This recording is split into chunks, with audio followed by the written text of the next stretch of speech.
Welcome, everyone. There's many new faces today. Welcome.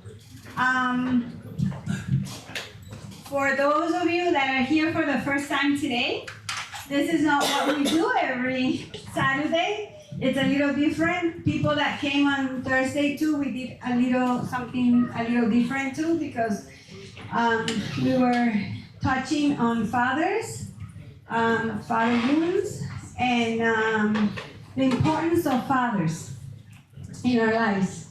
The role that they play and what happens and has happened with our parents.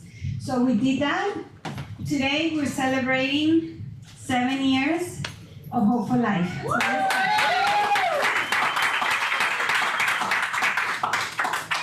Do we have anyone in Zoom? Yeah, we have these guys. Okay. Bob, Rafa, Lourdes, welcome. Lourdes, I like your hair. I haven't seen your hair like that. Woo. Lourdes is joining us from Mexico. And Andrew, happy to see you. Ever, Brandon, we miss you here. And Bob, hello.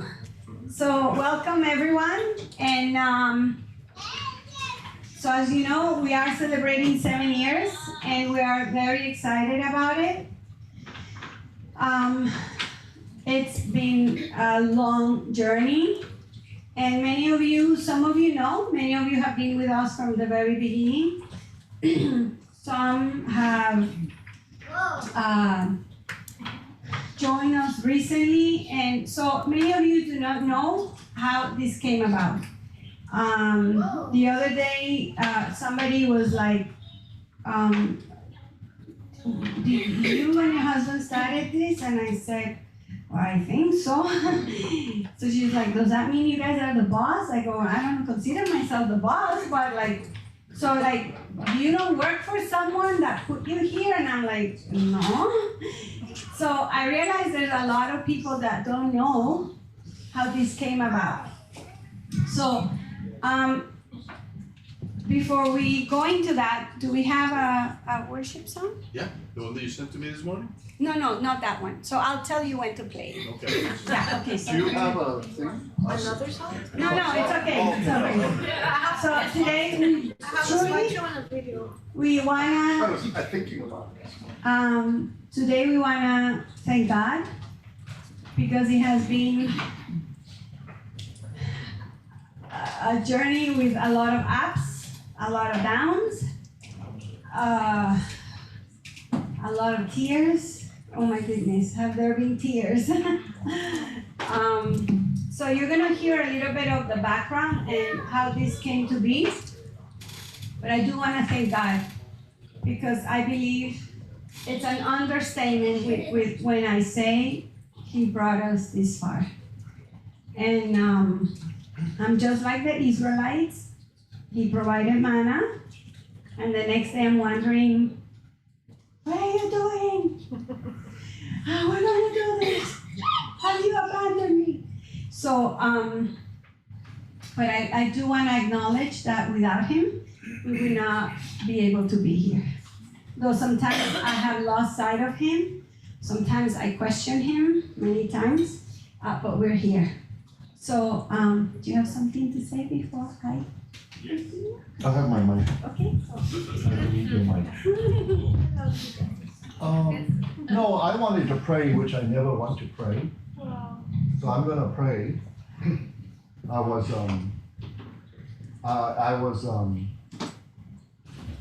was in here this morning and Jojo had something in the background and the room was empty and this thing was on. I was walking there where he's walking right now and I don't know what it was. And I was telling Maurice, I was like, it was like, what are you doing? And I think it wasn't God asking me what I'm doing. It's like, I'm asking God, what are you doing? And I was telling Maurice, I was like, we have to seem to get out of, where are you going? we see, she's mine, I have to. Leaves me hanging. And I always have, and I'm like, I don't know, is the team here? Yes. Can the team stand up, please?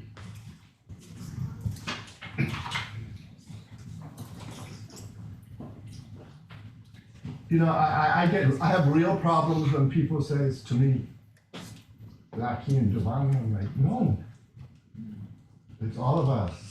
And I really believe that, because the people who really know me, like Eric, they know I don't have humility, so I don't even have false humility. So when I say the team, and when I say God, I really mean God. I don't mean like God. No, the Trinity is doing all this all the time, because we don't know what we're doing. So this morning I was walking back where Brad is, and I'm like, what are you doing? And you guys don't know many things, but every day Giovanna and me have to get out of the way and ask God, what are you doing? And I'm not humble. I don't have a problem with humility. I don't have it. So I wanted to thank the team. And this morning when I was driving here, the Lord said, you know, you need to realize it's the team. It's not you and Giovanni. You know, it's the team and the Trinity.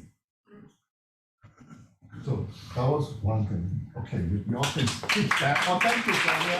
That was very good. Thank you. Yeah. I don't talk much, but when I talk, I mean it.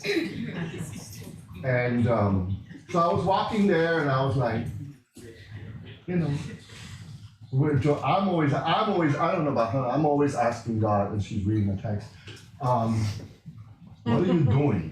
Every day I have to ask him, what are you doing? Because I see a lot of people who do this work, and they lose sight of what God wants to do. They don't know how to get out of the way, so I have to remember to get out of it. Especially me, A-type personality, always ready to stay on doing everything, you know? And that was one thing I wanted to say. What else did I want to say? I said two things, but I can't remember what the other thing was. Pray. Oh, pray. I love to pray. I do. I'm praying all the time. I'm just not praying like y'all pray. Because we all pray different. You know that, right? No. Do you know that? Yes. We all pray different. So Joanna says, you never pray.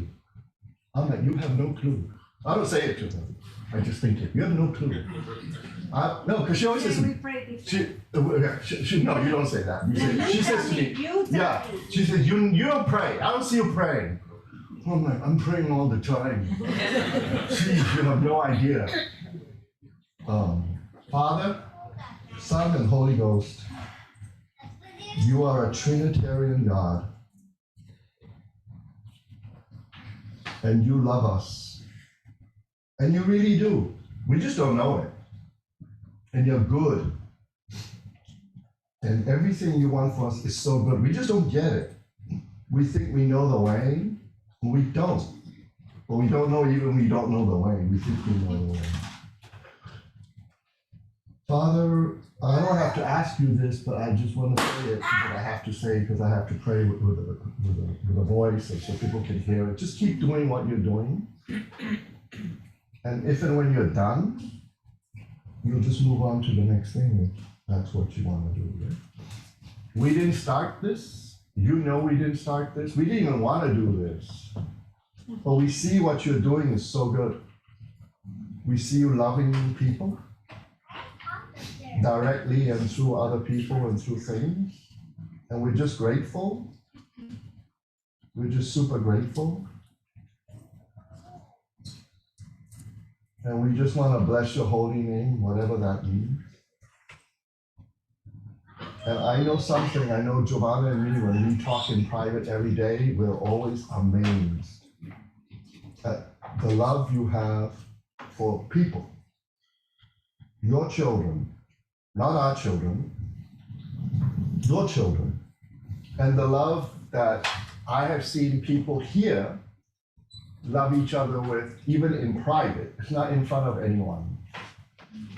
I'm always amazed with the love you have given the people here for each other, which is amazing to me because I have never seen that. And it's real. And none of us here are pretending, because if you pretend, you can't stay here long enough. You'll have to leave because we don't pretend here. We bump each other the wrong way, we bump each other the right way, we step on each other, we knock each other over. And that's okay. Yeah, that's human.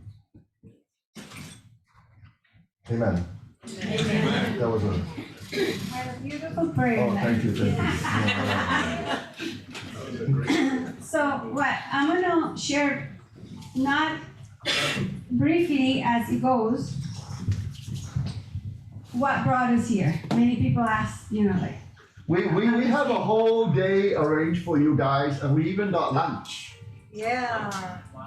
I'm sorry to interrupt you. I do that a lot. And every Saturday in the afternoon, she said, don't interrupt me when it's over. And next Saturday, I interrupt don't you. interrupt me. Okay, sorry. Thank you. And then I interrupt you. Yeah. And so you have to keep something in mind. This is our story. Right.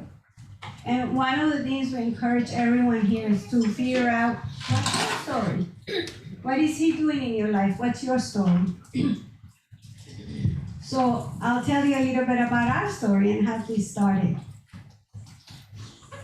In March of 2007, at 5:30 in the morning, I heard this.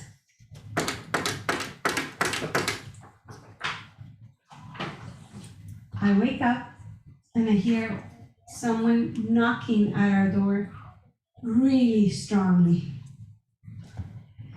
Our room was pitch dark and I sit on the bed and I had a fear always that one of my kids, especially one of them, one day I was gonna get that knock on the door and somebody was gonna tell me something happened to him. So I hear that knock and I sat on the bed and I tell Lucky, that's the police to tell us Louis is dead. I ran out of the bed, we rushed to the door, I opened the door, I don't even know what time it is, and then I see a man standing there, but he has no uniform, and he shoves a set of papers on my face. You have been served. I'm like, what? He leaves, I have a stack of papers this big, and we begin to open them, and I realize there's a lawsuit. I'm like, a lawsuit? Who's suing us?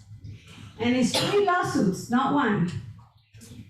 A lawsuit for Lucky, a lawsuit for me, and a lawsuit for one of our companies.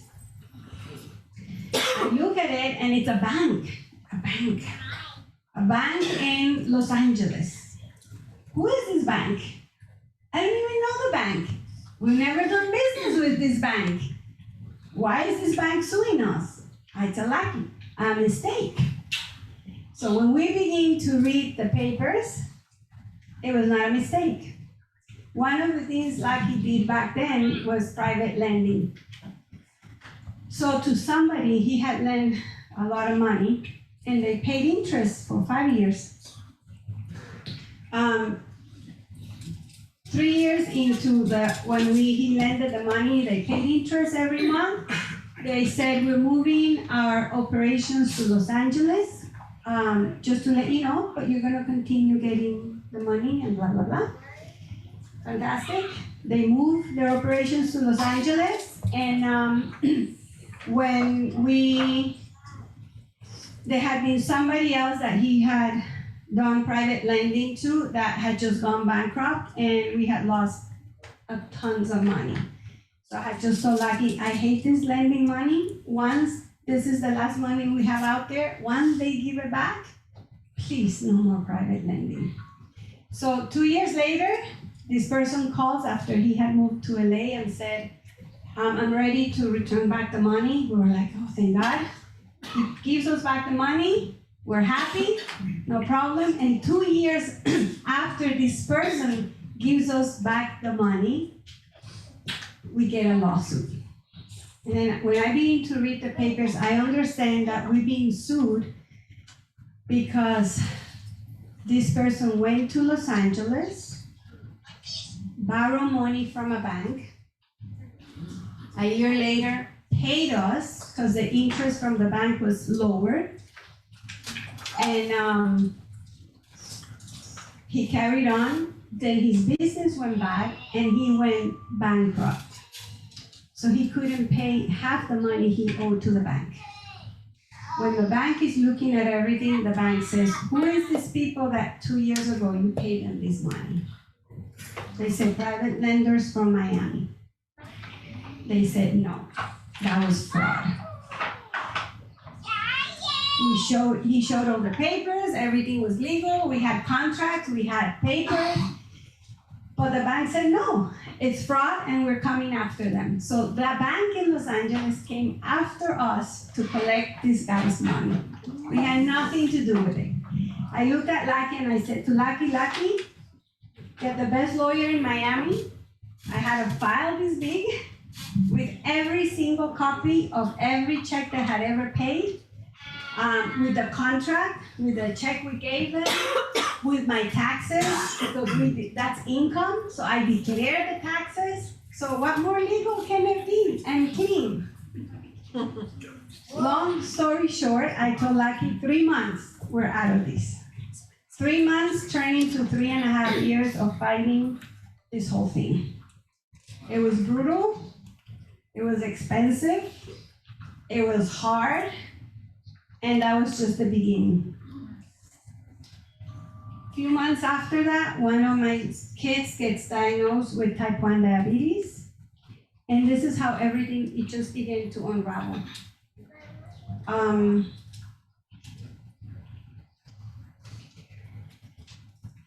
There were days in this lawsuit, by this, we had everything in order. We had a family trust, no debt, 5 properties, all paid in cash, paid, no debt, 0 debt. And we're like what Lucky will say, we were every financial planner's wet dream. Everything was in order. Joanna, do you know what that means? We were. Every financial planner's working. Everything in order, wills, family Now trust. you know why we don't let people in that way. We talk about wet dreams. Insurances, 3 businesses, and Lucky will tell me 3 businesses in case this one goes bad, then we have this one. If this one goes bad, we have this other one. If these 2 go bad, then we have this one. And we're like, okay, great, no? So everything humanly possible that we could do to secure our family, he could do to secure, was done. So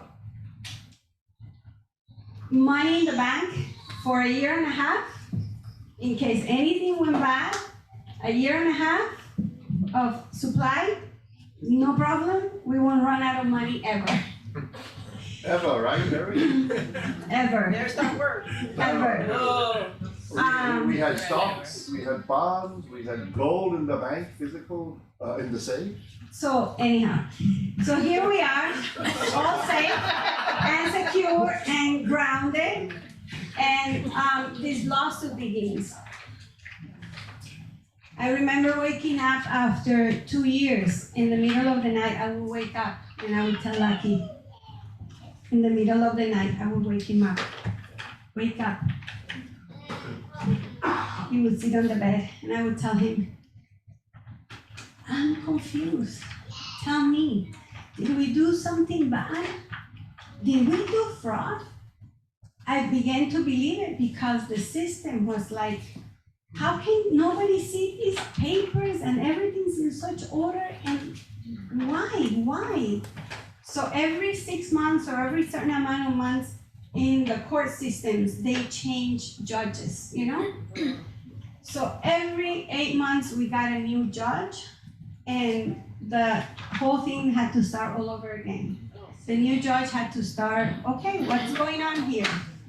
Meanwhile, every month, $15,000, $20,000, $12,000, $10,000 in lawyer's fees. And people were like, you should file bankruptcy. And I would be like, I'm not filing bankruptcy because I have not taken anyone's money and we're clean. Why would I lose everything and file bankruptcy? It's better for you. I'm not gonna do it because we did nothing wrong. So in the midst of this, I began to see everything, all this security, everything we had built, begin to dismantle a little bit at a time. So there were days that I would ask, what's going on? There were days I would look at Lucky, a housewife, for all the years we've been married, never worked a day in my life. He provided very well, everything was planned. And the only person besides God, which I felt he was totally abandoning us, that I could look at is him. So I would look at that and say, what are we gonna do? What are we gonna do? And then he would just look at me and he would say, everything's gonna be okay, Joey. Everything's gonna be okay. You know, God has bailed us out of words before, we're gonna come out. Okay. 1 year, 2 years, 3 years, 2008 comes. Everything collapses in 2008, property market. Properties go down, but we don't owe money to anyone. Everything's paid for, so we're clear, we're good. And Lucky had always had an ability to close a business and be able to open another one. Close another one and open another one. You gave him dust, he will turn it into gold. So, you know what? Even if we have to close everything, he'll open something and something will happen, because that's how it went. So because of this, one of the businesses had to close down because of the whole 2008. Then there's 2 left. Then I don't know if it was coincidental because of all this, because now these lawyers are saying there's money laundering here. And I'm like, you've got to be kidding me. Then the DA will come to Lucky's office all the time with dogs, smell merchandise, tap his desk when people will buy computers. That was one of the businesses. When they would come outside, they would have been listening to the conversation, and people would get arrested outside because they were doing bad stuff. They knew they were doing, they were looking after them because everything they bought, he would report, every single penny. So it just became a nightmare. So it was from this side, from that side, from this way. So you see everything crumbling down. And I remember waking up in the middle of the night, in the daytime, in the morning, in the afternoon, what's going on? From hopeful, I went to hopeless. From victorious and happy, I went to fear. Fear. Every single day, what are we going to do? And just to see everything that could go wrong kept going wrong. So I would wake up and I would scream at God. I would ask him, where are you? I don't see you. You've abandoned me. I would wake up at 3 in the morning, go out in my backyard and scream from the top of my lungs, like, where are you? What did we do wrong? We have bought the best insurance, which is, we would give more than 10% to the church. We were tithing. Oh my goodness, it says, test me on this. If you will not see that I will open the heavens. And I will say like, is this what you're doing? We give 40% of our income. Do you want us to give more? Lucky, is there sin in our life? No, in my life, not yours. But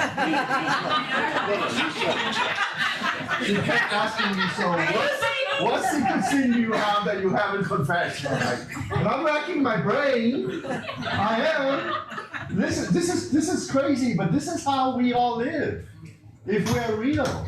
So we went from 10% to 20% to 30% to 40% to fasting to praying. We did it all. If I could have stood, if the Bible says stand on your head, I would have done that. Because there's a formula. You know there's a formula, right? Test me.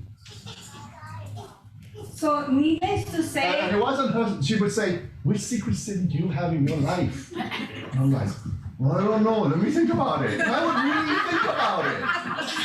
What haven't I repented of? What haven't I, but we all do this in our own way, you see? When she started today, it's like, what is your story, not what is our story? Listen. What is your story? But this was our story. And I really went around thinking, what haven't I repented of? What haven't I confessed? I mean, this is crazy, you know that, right? This is crazy behavior, all in the name of Jesus. so we began to sell one thing, another thing, just to make it, to live, to survive. When you have to face your children, we have 4 kids. Today, one is 36, one is 35, one is 28, and we have a 16-year-old. And the older ones at that time were 18, 19, and 14, 15, old enough to understand what was going on. And they would look at us and say, what's going on? And we could only look at them and say, we don't know. Then anger, they began to get very angry, and this is how it was. So we kept on selling. So I felt God had abandoned me. He forgot about me. He left us. He's punishing us for something. So Psalm 13, do you guys know Psalms 13? Became my prayer. And there's a song about it. So this is what became my heart. And can we play a little bit of that song? And I want you guys to listen to it, because that was the cry of my heart for years.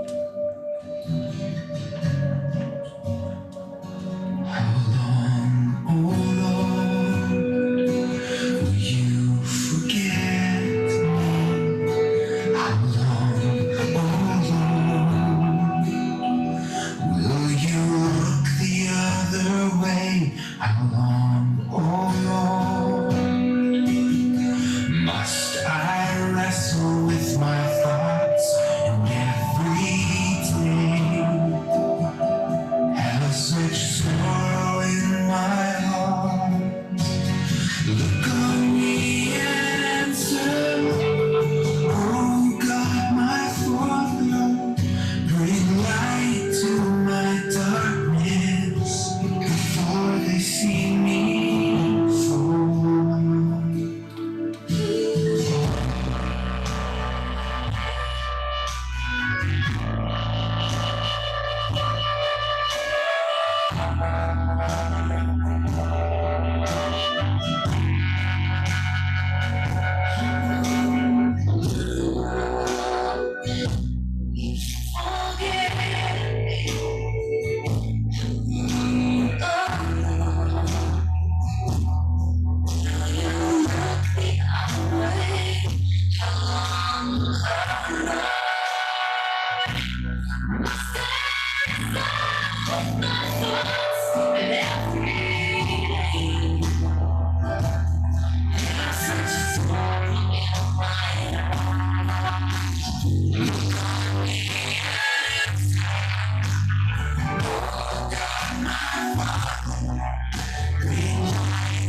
That was I forgot about that song. No, and it's not funny because it was so dark.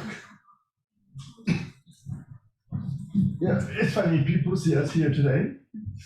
It's like, it was so dark, yeah? It was so dark. And nobody has a clue. Well, we have a clue. We were there, and our children. And a couple of people that had to watch us go through it, Eric, he just walked out, and it was really terrible, actually. That was a terrible so. time. That was King David, and King David. I could relate to him. I could relate. Oh my goodness, you wrote something for me, and that for a few years, that was the cry of my heart.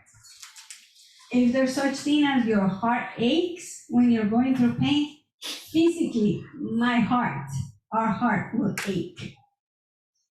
It was painful. When you see no way out, there's no way out of this.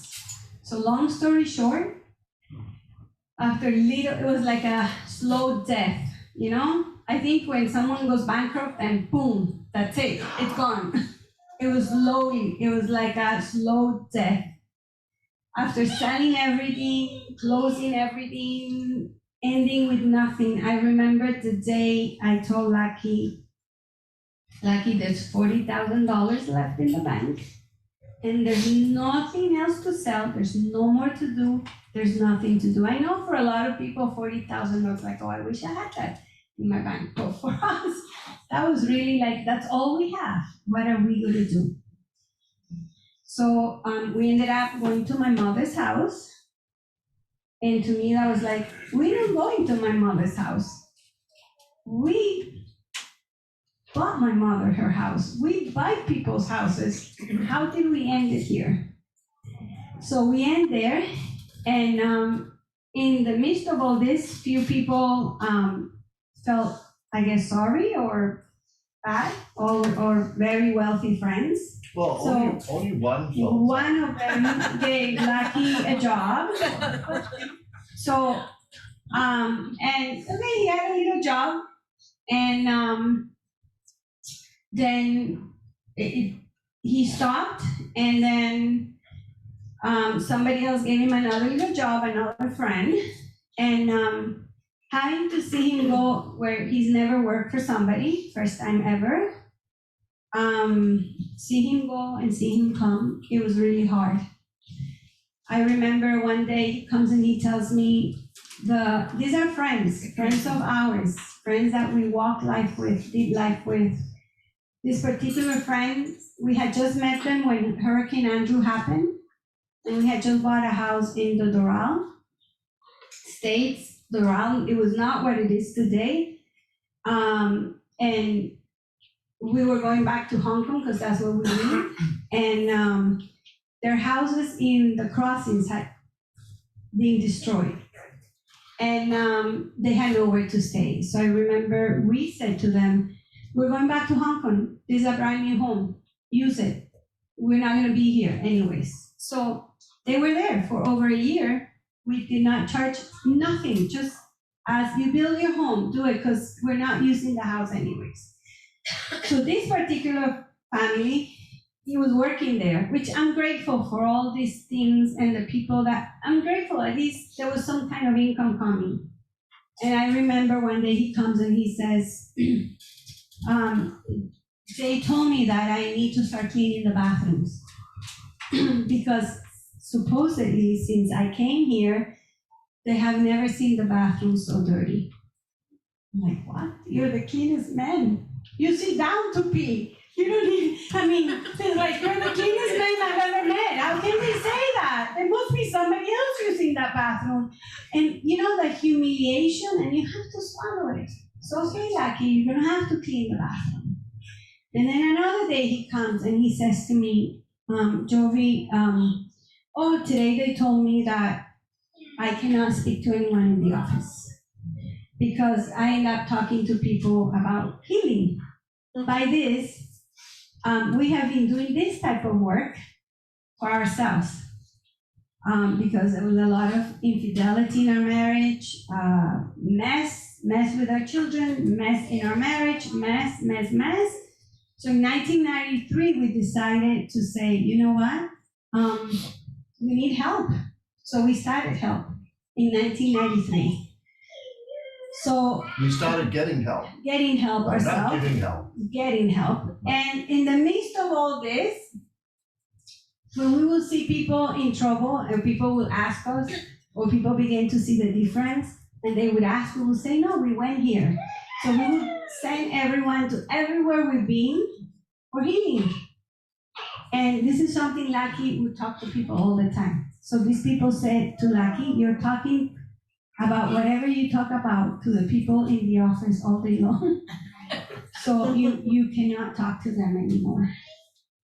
So by this, I thought we had a ministry, because every time somebody needed a car, Lucky would buy them a car. Every time somebody needed they were losing their house,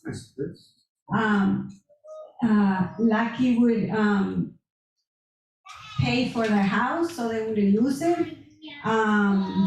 If somebody needed healing, but it was in North Carolina, they couldn't pay for it, Lucky would pay for the trip to go, the conference and everything.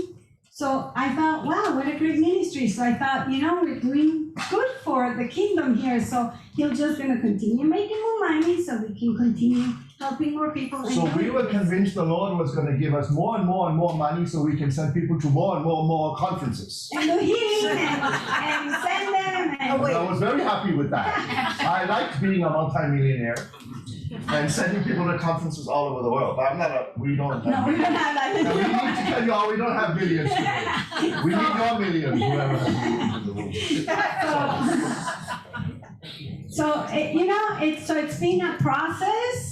So a lot of people see us today here, and it's like facing our children, facing our family, facing the losses, facing.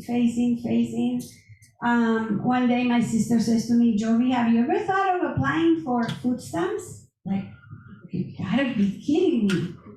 Applying for food stamp? I go, our housekeepers have food stamp. She goes, Jovi, they will give you for the supermarket.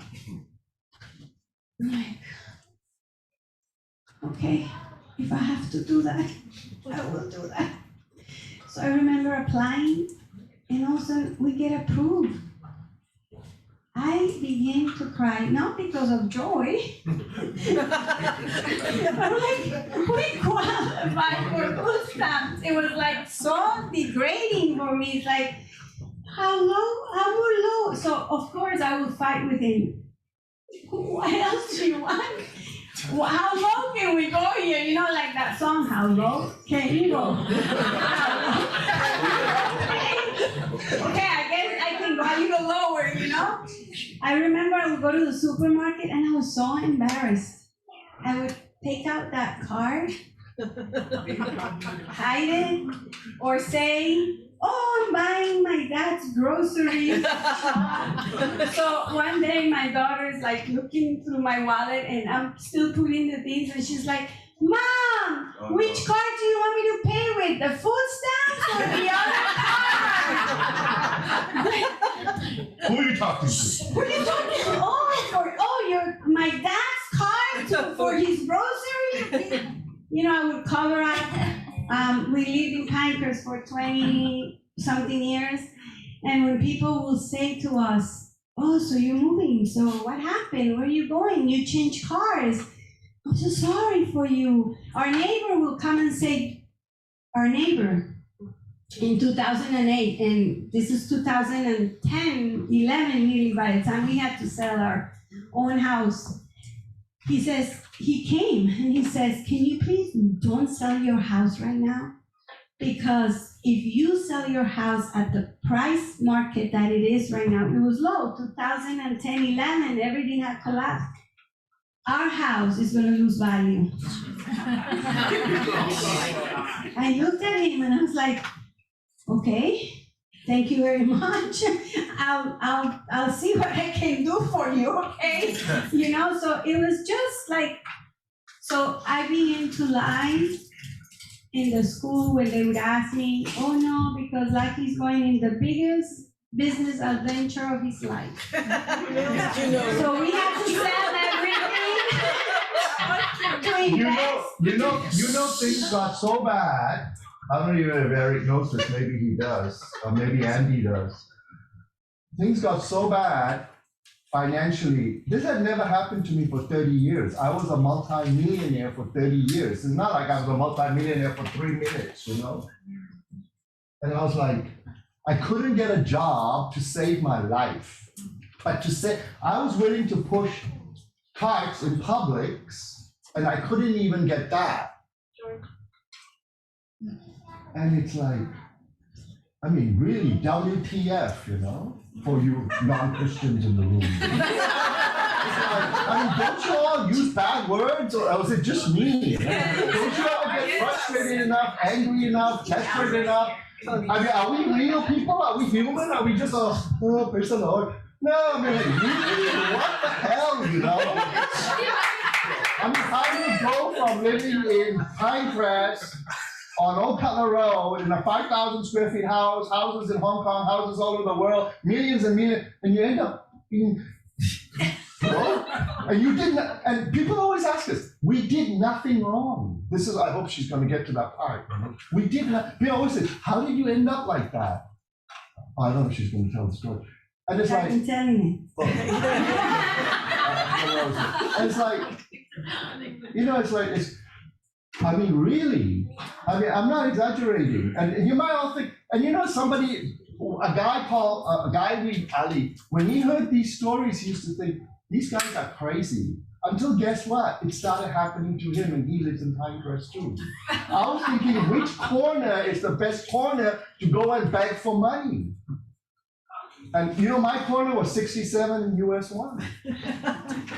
But it was taken. Yeah, but I didn't care. I'm a tough guy. That's a good corner. It's a good corner. Yeah, that's a good corner. No, because I couldn't get a US job. 1 and 104. Huh? US 1 and No, 104. 67. No, these are real thoughts.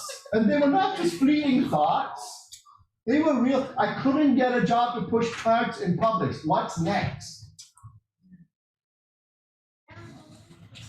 I mean, and then what's your story? I'm not looking for sympathy.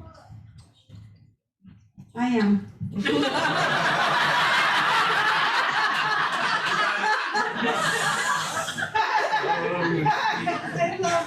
You know, it's funny, and I didn't realize it then, and I just realized in the last year or two, I became so depressed living in my mother-in-law's house in 1 bedroom, the 4 of us. In a bunk bed. In a bunk bed? Yeah, the 4 of us in 1 room, I mean, 3. okay, 3, sorry. Whatever, 5, who cares?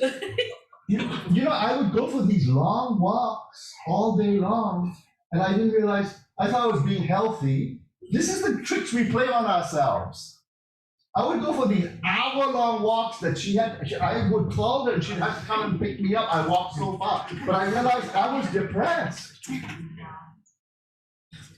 I thought I was being healthy. Oh, walking for hours in the sun. I should give me some. No, really, these are real thoughts. Do you all not have stupid, crazy thoughts, or is it just me? Yes. You know, what's your crazy thought? Clay McLean says, crazy behavior is not crazy when you know what's behind it.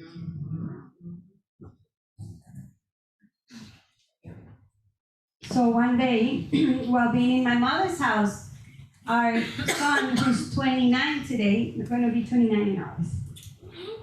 Many of you know him, Emmanuel. He sits there with Georgia sometimes. He helps Georgia. Came up to me, and he was 21 at that time, and he says, "Mom, have you ever thought that my dad is not an entrepreneur or a businessman anymore?" He says, "You guys keep doing the same thing," and he says, "You guys keep saying my dad's a businessman," and he says, he has been, and he's done it well, and he's provided well. But he says, "Don't you realize that when I see my dad going to this office that he was going, I see a dead man leaving, and I see a dead man coming back." He said to me, when I see him the most alive is when he's talking to people about healing, about what you guys have done, about what has happened to you guys, and I see him alive. He says, Mom, he has a little job right now. Have you ever thought of maybe doing this on a Saturday? Emmanuel, we don't have a Saturday. Mom, what do you do on Saturdays? Man, it's easier said than done, Nene, you know? Like who, where? We don't have a place.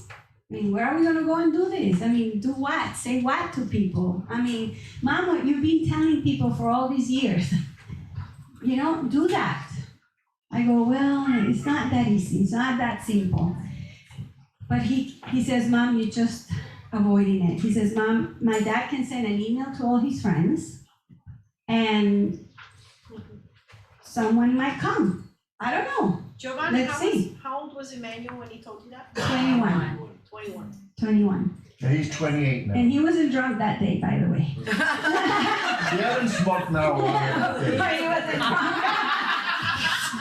So when I remember so I looked at him, but there was something that I was like, I realized in my own survival, we were all in survival mode. Emotionally, we were all surviving. We were all in survival mode. Abigail was born already, right? No, Abigail was 8 years Yeah, old. but still, everyone's in survival mode because we're like, everything's just falling apart. So I remember, and I couldn't see that face. My son could recognize it. I couldn't, She just wanted me to go to work. because I would have thrown him to the care. sharks. She didn't care. She would have fed me to the sharks. Yes. If there was money in it. Yes. No, really. Yes. If Lucky would have, But this is survival mode. if Lucky would have come to me and said, Joey, somebody's offering me to take some cocaine to New York, I would have said, get on that truck and do it. Anything, just to keep everything together. So lying to people. No, we're going in the biggest business venture ever, and lies, and feeling ashamed, feeling embarrassed, feeling we couldn't face the family, we couldn't face the children, we couldn't face each other. So, so my son said that, and that was a Sunday night, and in the morning, Monday morning, I noticed for the first time Lucky's face when he was going to that place. And I saw the dead man. And when he came back that night, I saw the dead man come back. You know, I would go to job interviews.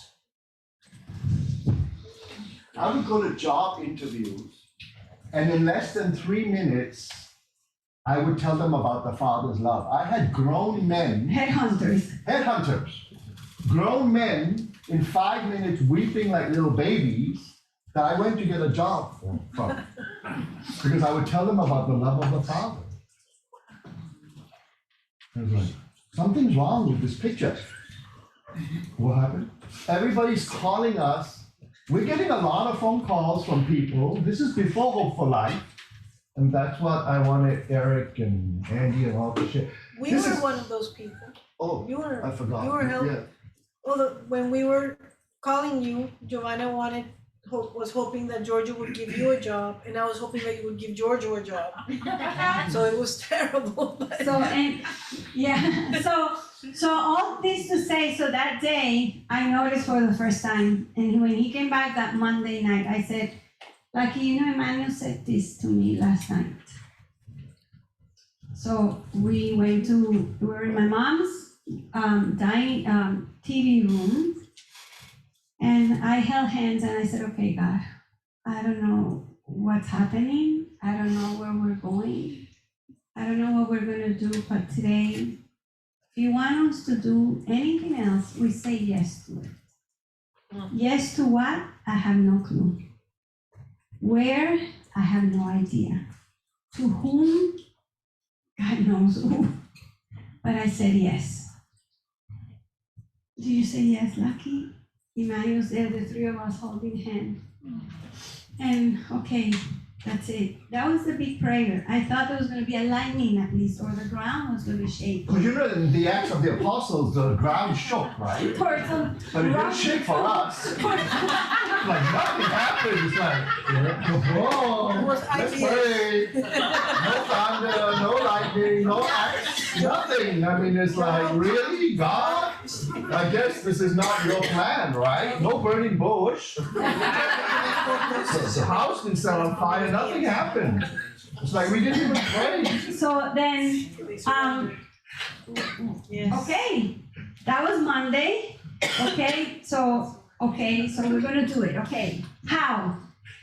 Where? I don't know. We have all these friends that have all these big offices with big conference rooms. Maybe they can lend us a conference room and we can do this on Saturdays in a conference room. And we can send an email to all of our friends and see who comes. Okay? We call all our friends and we begin to scratch every single one of them. They say no, we can, no liability, no, we're closed on Saturdays. No. All our friends said, do you have a PowerPoint? One of them said, do you have a presentation of what you're gonna talk about? Business plan? Do you have yeah, No, really. do you maybe? And these are people you don't understand. You know, we're laughing. These are people who I laid down my life for. You guys don't know me. That I Financially supported them. financially supported them. I did everything and we were friends. If you were my friend, I would do anything for you. And those are the people we went to. One said to me in June, Jesus is the reason for the season. I said, it's not Christmas, brother. No, I really had to say that to him, you know? So I remember when we went to this last person, and it was like 21 on the list. No, but we'll be praying for you. No, but our prayers are with you, okay?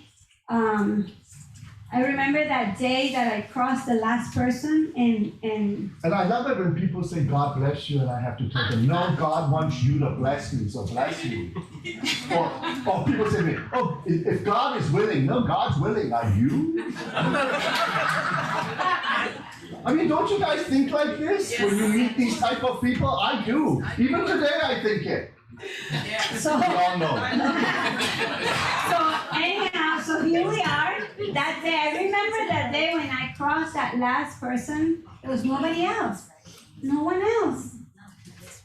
And I remember reading in the Bible, in the Old Testament, you know, when they would tear their garments in pain and sit on the dust and throw dust under themselves. I felt like someone was choking me. And I didn't want to tell Aki what I was gonna do. So, because I didn't want him to get depressed, which he already was, but Because I've tried to commit suicide twice, so if you trigger me, I know how to kill myself. so I'm not confused. So then, so I'm here in the car, but I remember everything inside of me. I wanted to open that car door. And so when you hear about people going madness, Or you read about in the Bible, people renting their clothes and throwing dust all over themselves, it's real. no, but you know those points that you say, how can that person do that? How can it possible that they commit that crime? How can they do this? You know, like you wonder and we judge them. I would never do something like You know, that. I would never be like the Jews in the. Oh no, but not that only. Like even people that, how can a mom drown their children? How can someone do this? How can some? And we judge them. I would never do something like that. How is that possible? I tell you, I know how it's possible. There are moments that you go insane. And I remember at that moment, that day in the car, I wanted to throw myself out of the car. And I wanted to tear my clothes. I wanted to run like a maniac on the streets and say, what is going on? Truly, it was so bad. So I get home, you take deep breath, you have a 9-year-old, and you gotta smile. And you have to be there for her. Because one of the things I said to myself, I wanted to, every day I didn't even want to wake up. I wanted to cover myself with the blankets and stay there. But I had emotionally checked out from my older children. And I promised to myself, because I knew about healing already and how much she needed me, that I was going to stay present. And to be able to stay present for my daughter, I had to feel everything that was going on. I had to feel it. But I was there. So I had to smile. And I had to be there for her. And I had to go volunteer to her school. And I had to do all the mom things, you know? So I remember that was the Monday. We went to all our friends. They said, no, Friday comes. And I'm thinking, okay, at least we have this little thing. This little job. The job that he has. And then Friday lunchtime, he calls me. And he says, Joey, I just got fired. And I look at That was after the thunderous prayer on Monday. And then on Friday, Go pray. on Friday, when he calls me, he says to me, I just got fired. And I'm like, I mean, No, it gets better. You just get fired. It's better by the minute. This is the beginning of Hope for Life. then he got fired, and they told him, you have not been worth it, anything. Wow. So the last month we owe you, and this month that we're supposed to pay you, we're not gonna pay them to you. So you can leave. Wow. Go. You're like, okay. What are you doing? I hate you. These are people who had $500,000 stuck in a bank in Switzerland. I knew the owner of the bank in Switzerland. I called the banker in Switzerland and said, these are my friends, give them back their money. And they got their $500,000 back. These are the friendships I had. And they made me clean toilets, which is fine. And they would have lost $500,000 more money because it got stuck in a bank in Switzerland in 2008, 2009, 2010. The whole world was falling. And I just picked up the phone and says, hey, this is my friend. Give them their money. And they got their money. And by the way, So then, Are you recording this? these are true stories. I'm not making them up as we go along. then that day, Eric, who knows me, and Andy, who knows me, I do these things for people. I'm always doing things for people. That's true. so anyhow, so that day, as he gets fired, somebody that we had just met for 2 days, 2 times we had seen this person. And 2 times I had seen this person, called him and said, I don't know why I never do this, but I feel like I needed to call you. How are you? And like he says to him, I just got fired. And like he says, by the way, straightforward, and then not, Y'all know me straightforward. I straight to the point. I just got fired, but by the way, do you know anyone that can lend me a conference room? He says, well, I have a tiny office. I have a conference room that fits around 6 people. Do you need it? I can give it to you. I can lend it to you. So by this we think of, like, really? Yes, and I can put coffee there. So we had asked by this Gigi and Giorgio and some friends if they wanted to come and help. Because, who's gonna help us? Take all the stuff we're gonna take there? You know we can do this alone. We don't need help.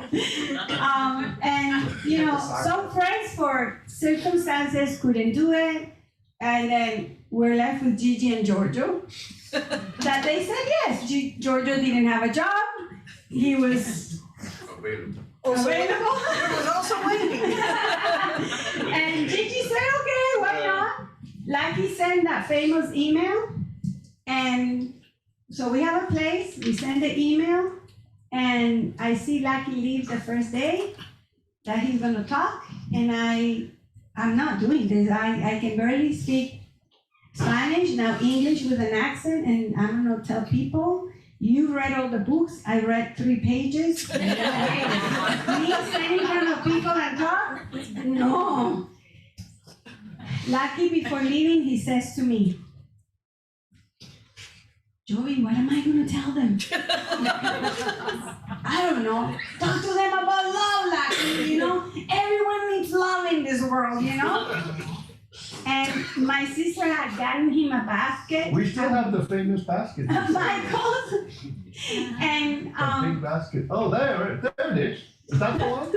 That's the famous basket. and our coffee pot. my sister That's showed like up 7 one years day. old, My sister showed up one day with a basket. I'm like, what is that basket for? She goes, you're gonna ask people for money.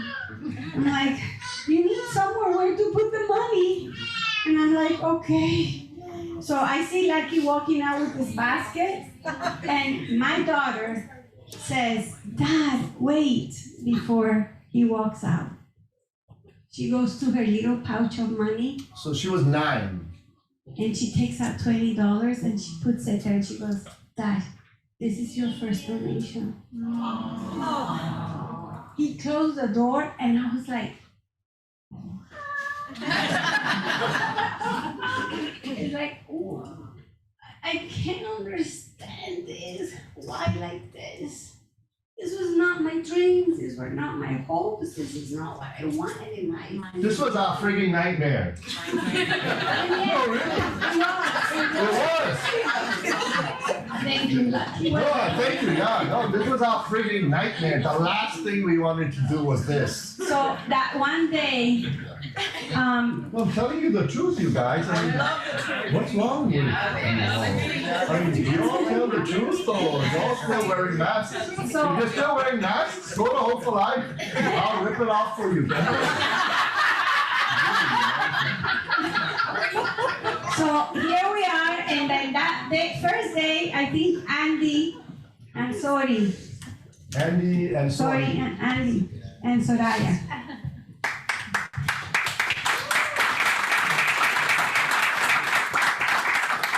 Came to that first Saturday with his son. And they were the first people that were there that day. And Andy and Sori were the first ones to get on board to say, we'll give you guys this a month for whatever you're doing. So, And they kept increasing it. yeah. And then that Saturday became 2 Saturdays, and the second Saturday, Lucky looks at me and he's like, what am I gonna tell them, Joey, again? I don't know, Lucky, vulnerability? People need to hear about vulnerability. And there he went. And then that Saturday, another person showed up.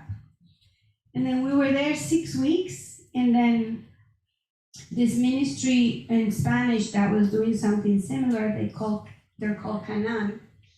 The pastor heard that what we were doing, and he said, why don't you come here, raise your own money, and I'm gonna give you a room.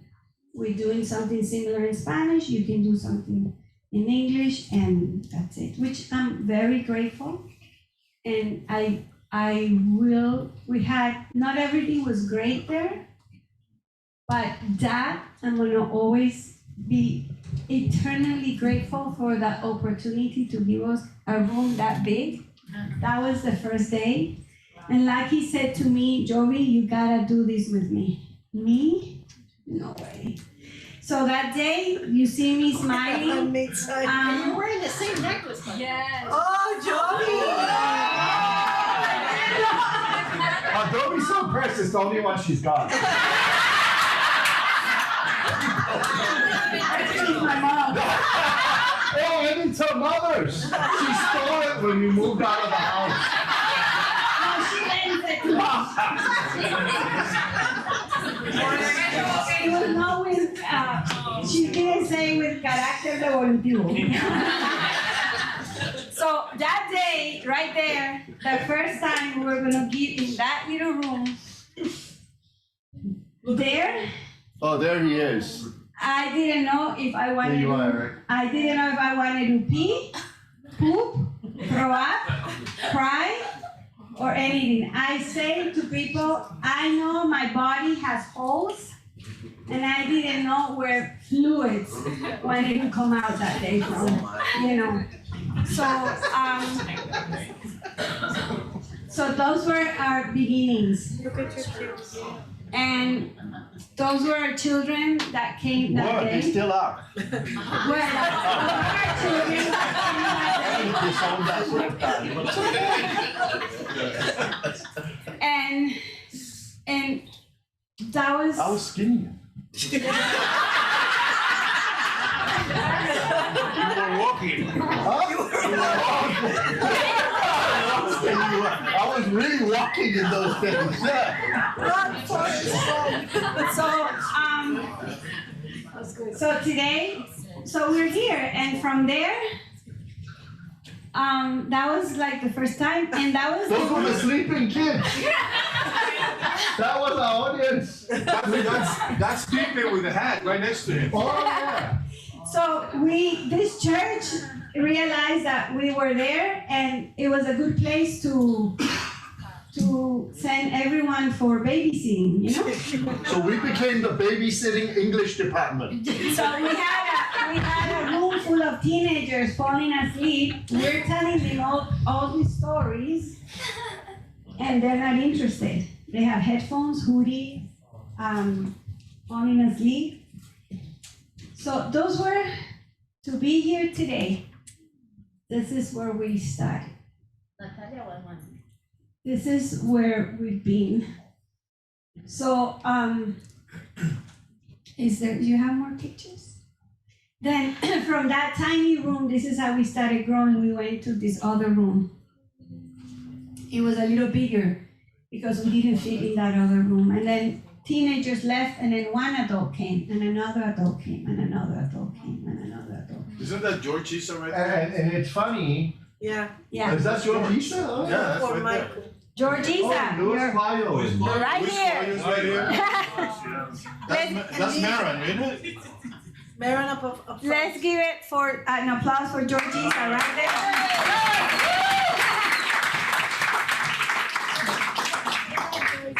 And it's there. Is that you?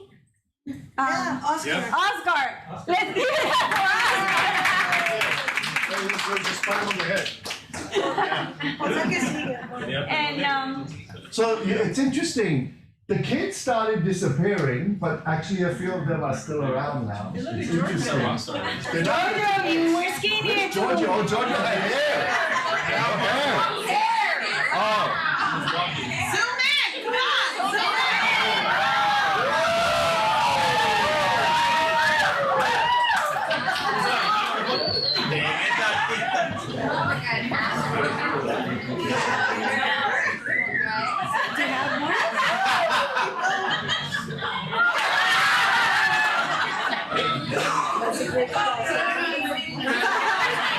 Hey, if we didn't at least for clowning or something, making people laugh, maybe we got a little more money. I don't know, you know, we did it, we've done it all.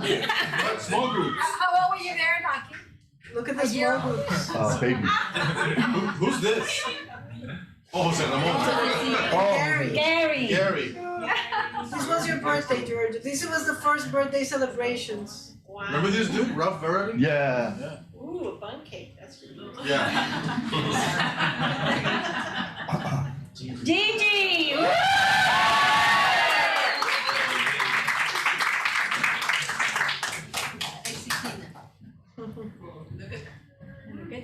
We were all much thinner, guys. Naki, no more snacks, please.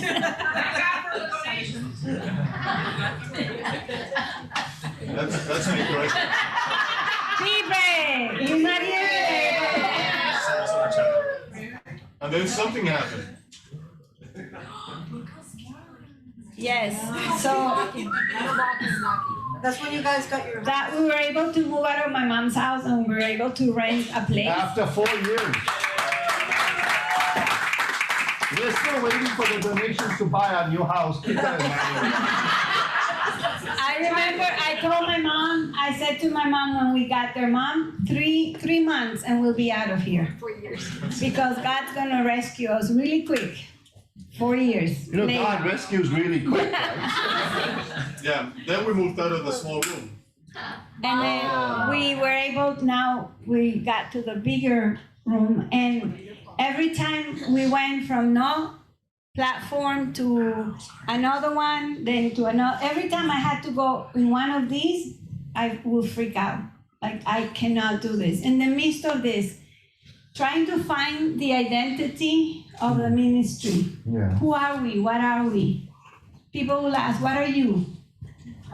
We don't know, I don't know. We're just two people trying to help people. Two people, this is Jose Ramon. It's actually our Ramos. first guest speaker. Yeah. Yes, Yeah? and then we got. And then that's when we came to this place and we rent. That was the first day when we signed the contract here. That was the day we signed the contract, yeah? So it was raining and that day we signed the contract in this property. And we continue and we continue. And Natalie. Laura.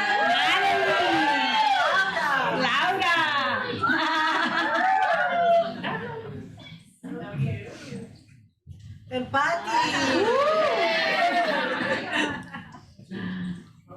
Oh, So, needless to say, from there, it's been many ups, as you can see, and downs, trying then to find what are we? Who are we? Why, what are we? People would ask. So about, I don't know, 15, 20 years ago, we didn't pay attention to this because we really didn't want to do this. But God just started closing every door for business. But this is our story. Please, people have said to us, oh, so do we have to lose all our money to get well? No, give us all the money, but don't lose it. No. No, people have asked us these questions, and it's like, no. That was our story. You know, it's funny because, so, this all stuff, and we wouldn't pay attention. See, but this is, because the Lord said, so, in our case, the Lord just started closing all the doors for business. And the funny thing is, wherever I went to do business, where I could turn dust into gold, and now I couldn't even turn gold into, it just turned into dust. But that's my story. Because we refuse to do what we were created to do. It's not God needs us to serve Him. No, God doesn't need anything. They got each other. They're the Trinity. They're not confused. No, but this was something like Emmanuel saw it. Whenever I talked about the love of the Father, I would be alive. When I talked about business, it was boring. I talked about basketball, it was boring. I talked about anything else, it was okay. The weather, basketball, golf, my millions in the bank, it was okay. But it was boring. But when I started, it's Eric's fault. Eric, it's his fault. He said, you know, he invited us to his house and he says to us, and we were super Christians, thumping the Bible, speaking in tongues, having revivals in our church for 1,000 people every month that we went to. It wasn't our church. And Eric called us to his house and Eric said to me, 20 years ago, 22 years ago, have you forgiven your father and your mother? And I'm like, yeah, sure, I'm a Christian. That was my real answer to him. And you know what I wanted to do to Eric? He's sitting right there. I wanted to punch him in the face. How dare you ask me such a stupid question? Thinking, how dare you? I'm a Christian. How dare you? I'm a leader. How dare you? Thank God he asked me that question 22 years ago in June. Wow. And God made sure everything that could go wrong went wrong that year. So I ended up in his healing presence in St. Simon's Island in Georgia, ended up in the fetal position for 5 days crying like a baby, and it changed the course of the rest of my life. And we're all here. Not because of many things, but that's one of the pivotal things. So are we paying attention? Are we listening? Are we watching? What are we doing? What are we doing? Huh? Who said something? What did you say? I just repeated that. What are we? Where are we? No. And the thing is that, but this was what I enjoy business, don't get me wrong. I love making business, but there was a time I just got bored of it. But this, I would meet Andy and talk to him about this. Eric and me would, and so many people. I met Oscar in front of Wild Oats at midnight. Was it Wild Oats at midnight? And we had a meeting with him. And this is all we would talk about. Gigi, no, it's so many people. That's why, Jerry's on Zoom already. Oh, okay. So, with all this to say, Because everybody said, how did you lose your money? Where did this start from? so this is just to No. give you a little something, and so like he said earlier, we would not have been able to do this if it was not for the help of so many of you. And that so many of them are not even here. Andy and Sori had stayed supporting this. People that you don't see here every day, but they have been after Lucky and his generosity. If I saw one man and one family like Sori and Andy that have been so generous with us, it's been them. And generous with everybody, it's not just us. And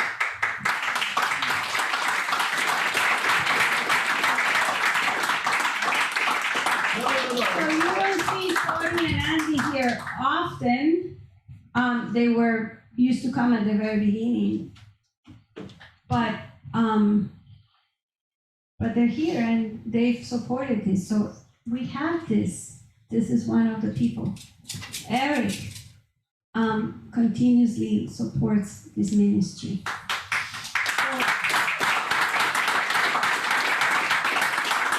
But don't get confused. These are generous people with everybody. And if they only support us with money, which they do, they support us in many ways. Friendship, conversation. It's not all about money. Yes, it is, but it's not, Well, we have to pay bills. Yeah, we have a lot of bills to pay. Take mortgage. And George Isa and his family. Oh, George Isa and his family. George Isa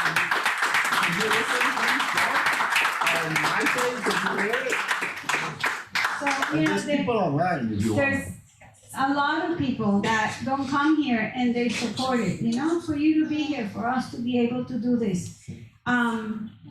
So with that, I do want to thank everyone for the big donations, the small donations, the tiny donations, for their time, for their love, for their friendship, for the encouragement. Sometimes people come and say to me, "How are you doing, Giovanna?" Sometimes I'm not doing well. We've learned along the way with all of you. We didn't do this because we got it. We did this because we were doing it for ourselves and our families and our children. And we wanted our marriage to get well. We wanted to have a relationship with our kids. We've had plenty of meetings that have been disastrous, meetings that have been good. Well, only a few disasters. Yeah, but we Most of them are very good. Yeah, but we learned along the way. Not all, but yes. Yeah. And so I want to say that today we have met over 1,500 people that have come through the Hope4Life. positively impacting individuals, marriages, families, and generations. We have seen tons of miles, gallons of tears, and hosted over 35 world-renowned guest speakers. During COVID, we had 382 registered participants on Zoom for support groups and 998 for Saturday classes. We have seen relationships restored and more than 300 birthdays celebrated, along with countless hugs and achievements.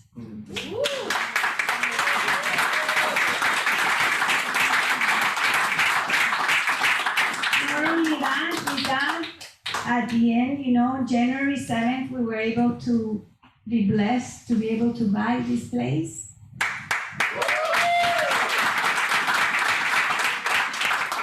And you all have been part of it, and none of this, all this was far beyond our wildest dreams. We would have never thought any of this possible. So today we do celebrate 7 years. 7 years is a number of completion. It's biblically, it's a wonderful number. It's one of my favorite numbers. Yeah. I was born 7/7, so. So 7 years, and we still sometimes don't know what we're doing. In the midst of it, we continue to find our identity. People find it very simple. Many people ask me, so what's your mission? Do you have a mission statement? And we're still waiting to write that mission statement, but I think our mission statement is just to love people and to walk with one another. We have bad days, we have good days, we still panic, I still worry. And every single Saturday when I'm done, I tell him, thank you for not allowing me to make a fool of myself. And then I said, okay, we'll do it next Thursday, and we'll do it next Saturday. And then the next Saturday comes, and then I say to him, okay, I'll do it another Saturday with you. But I tell him the day that you don't come with me is the day I want you to close the doors. Because we want to be doing the right thing. We've had many people, churches, tell us we're sending people to hell because we talk too much about God's love and goodness. That has been scary. We have people tell us, if you leave this place, you're not going to prosper and do well. That has been very scary. And just to see what continues to happen. So we have a little video for you guys.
countless hours this week, countless, not slept, with Giorgio to be able to put today together, to be able to gather all those pictures, make that video happen, and the special surprise we have for you later.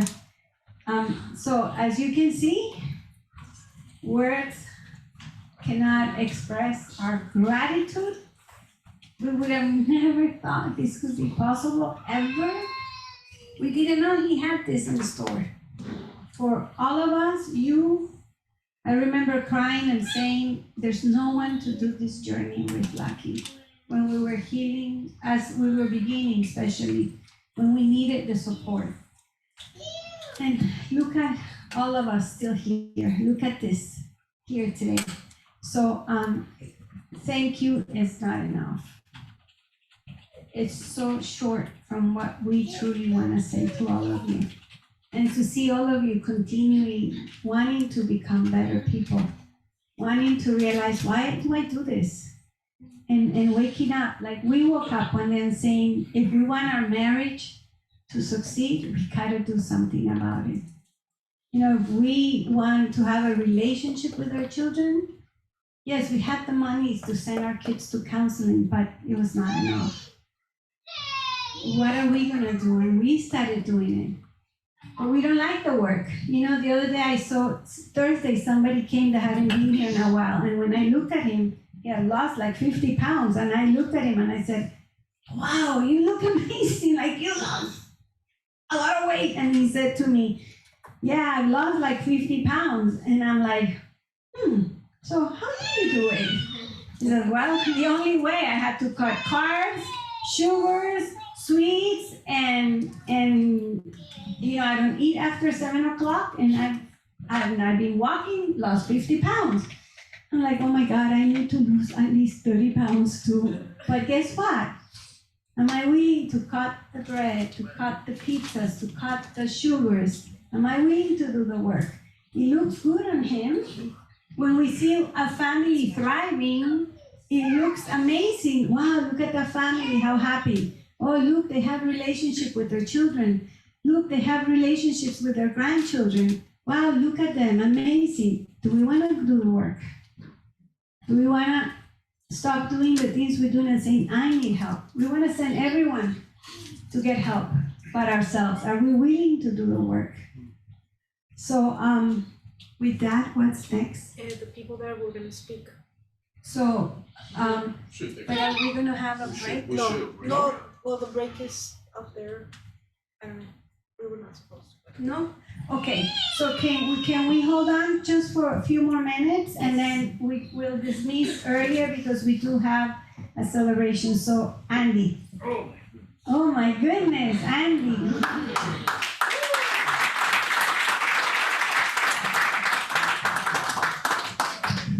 Good afternoon. Hi, Andy. I got a lot of material. I'm not kidding. I just don't know if I'm going to remember it because I haven't practiced in a while.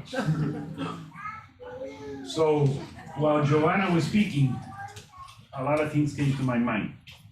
And I will get emotional, so I join you to get emotional with me. So I'm not a person that expresses his feelings very often, but I'm learning to do it.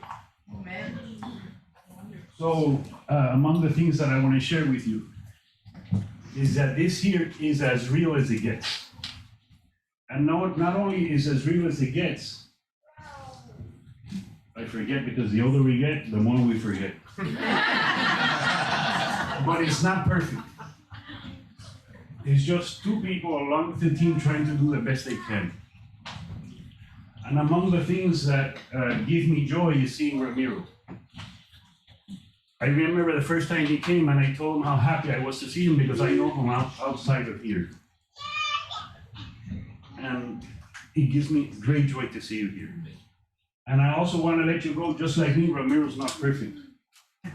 And although he's not perfect, he's still here. And even if we fail, you know, we're entitled to fail. By failing, we can make progress. That's right. This is somewhat, you know, off the subject somewhat, but I think it's important to share. Earlier this week, I had a young lady, adult that I've known for many years, come to my office and she told me how happy she was. And she says, and I say, why? And she says, well, my daughter's moving back with me.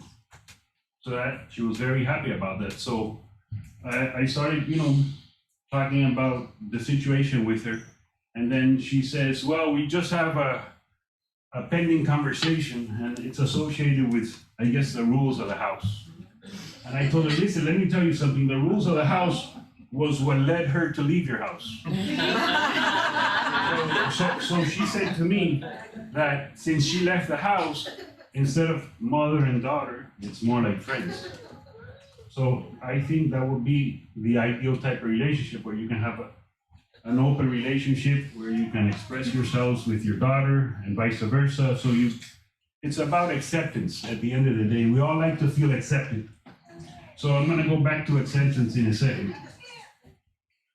So I told her, hey, how is it that you deal with knowing your daughter lives outside your house and you have no idea what she's doing, what time she goes to bed, and so on and so forth. At least if she's living with you, you have the ability to know where she's at whenever she comes home. I would suggest to you, and she would say, oh my God, this is from God. I would suggest to you just to tell your daughter that just for your peace of mind, to let you know what her plans may be, but forget about those old rules that led her to leave your house. So just an idea as far as, sharing that with you. Maybe you may have to live with something similar, okay? And now I'm gonna change the subject to acceptance. We all like to be accepted. We deal with rejection in different ways. I'm personally now going into this business relationship, and in this case, my son's business partner is a woman and she's gay.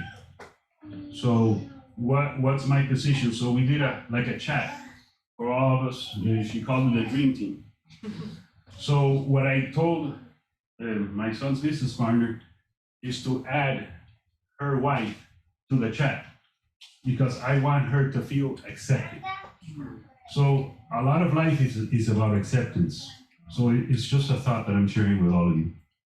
And I'm happy to be part of Hope4Life, although I don't come on a regular basis. And I honestly think this is priceless to a lot of us for many different reasons. And that's pretty much as I have to say today.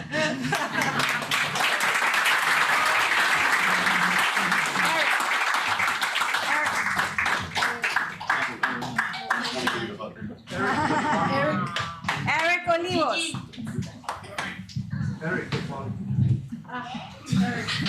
Eric brought his Bible for all of the Christians.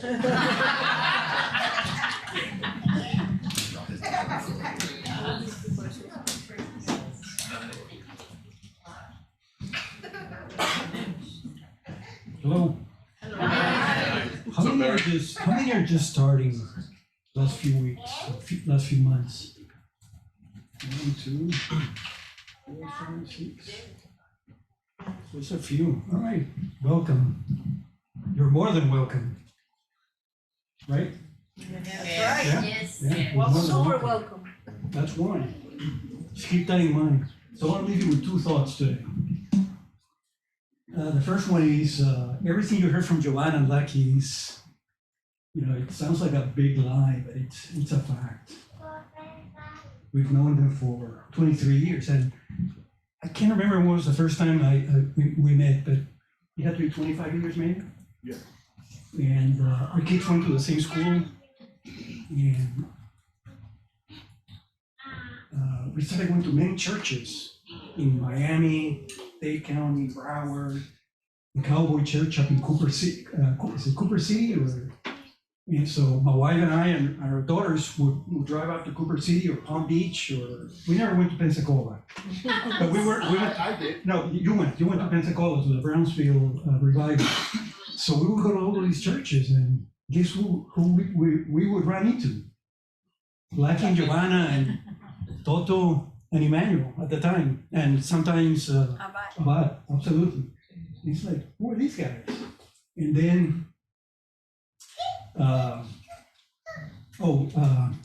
So let me stop for a second. So right at that time in 98, 99, my wife and I were getting divorced, right? It's just like we had it. There was no other, there was not a third person in the mix, by the way. It was just, we had it. We had it, we could not stand each other. Maybe George is shocked to hear these. I don't know if he knew. From you, yeah. We had it. And everything was going well. You know? Everything was going very well. And my wife had the audacity to confide in, maybe some of you know, Mike and Beth Esterhazy. That, you know, we were done. And I think Beth or Mike, I don't know which of the two, I don't know, some may, I think Mike passed a few years ago, but Beth, they moved to the Carolinas. And Beth goes, why don't you go see these, what do we call Patricia? Counselor. Counselor. So we started seeing Patricia, and it was like beginning of the year, maybe 99, I think it was 99, and I couldn't stand her. And, but if my wife were here, she would tell you that if Eric could fix his life, everything would be fine. That was Not the case always. that was the case, right? So I kept going, and you know, every week it wasn't the money, but it was like a 30-minute drive, and I would have to wait an hour and then come back. And I think the worst part was going back home, and the wife was like, she was expecting to get better. Yeah, she was expecting to get better. I was like, I'm not getting anything out of this. But so I ended up going to, so right at the time, she's like, there's this guy coming to Miami. His name is Clay McLean. How many know Clay? Clay, you know Clay? If you know, Clay? Like, okay, I'll go see this guy. So we sign up. He was at the Presbyterian Church right there in Killian. We're here. 104. Well, no, it's on Killian, between 87th and 97th. And is this thing being recorded? Yep. We can edit you out. So I gotta be careful. It is not publicly shared, no. No, This and we is- can I can edit you out. So, By the way, no, is Rafael and Sandra on the line? Rafael is driving. When you Hello, see his son, he dropped his hello, phone. Rafael, hello, Sandra. I think Lourdes is on the phone. I haven't seen Lourdes in a while. Oh, I gotta tell you a funny story. You remember the story? I went to Mexico City on a business trip. Mexico City is huge, 25 million people. And I was gonna come back on Friday, work Friday, you know. And I go to a restaurant, and I ran into Lourdes and her family. I thought it was crazy. I had just met her at your house. And so I'm taking away your time. So I went to see Clay, and Clay taught for 3 days, and the second day, some of my past came back. Boom, came back. It was a combination of sexual sin, unforgiveness, lack of love. I didn't know what love was. I had no idea. I'm still learning, but it just came boom. And that was the source of, definite source of the struggles that, you know, we were dealing with. And I wasn't a father, I wasn't a husband, I wasn't a son, I wasn't a brother. I didn't know how to love. And I think that's when you came to the house, and immediately, like, a few months later, I had just come back from North Carolina the first time, and that's when you came, and we had seen it in many churches. But in a nutshell, I can go on and on and on and tell you about you know, the things that we went to. But I said I wanted to leave you with two thoughts today. You know, I could go on for hours, by the way. Maybe you come back and teach one day. Yeah, maybe I could, yeah. Yeah. I haven't been offered. Oh,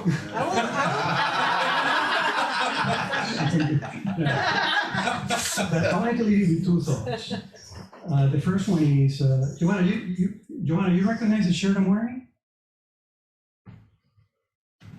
Yes. All right, thank you. So when Lucky and Joanna, they go and they tell you how gracious they were, they are gracious. I remember when I used to have a business, and like every 3 months I would be out of money. It was like totally out of money. And that same day, Lucky would ring me. I kid you not, I was like, what am I gonna do? I had no money. And it's like, and he would go, how? He would know. He would go, how much money do you need? Yeah. Well, I think I need 25,000. I'm just saying hi. That's like, I need 25,000 bucks. Immediately, cash deposit in my bank account. Never, no paperwork, nothing. And I can give you many examples. This shirt, they gave it to me about a few years ago when I turned 45. No, it was not 45. No one bought that one, yeah. Okay. Yeah. No, thank you. Thank you, George. That's not. So, Keeping you honest, so man. I wanted to leave you with the thought that they are truly gracious folks. And for the folks that are starting, I wanted to leave you with a thought. This is one of the first things I heard from Clay Martini. This is Philippians. I read it today. Philippians 1. So I'm reading Philippians 1:6. This is what Clay read the first day, the first time I went to Black Mountain. And I am convinced and sure that the very thing that that the Trinity, Lucky was speaking about the Trinity, he who began a good work in you will continue until the day of Jesus Christ. Amen. So I think I saw your hands go up. I saw your hand go up. A couple of ladies back here. Just keep that in mind. Keep that in mind. I heard that and I'm like, who's this guy? And the second piece that I remember, this is at the end of the 5-day session, and I came back worn out, by the way, for those who haven't gone out. Yep. This is like coming here for 5 days in a row nonstop. But and then the second piece is Ephesians 1.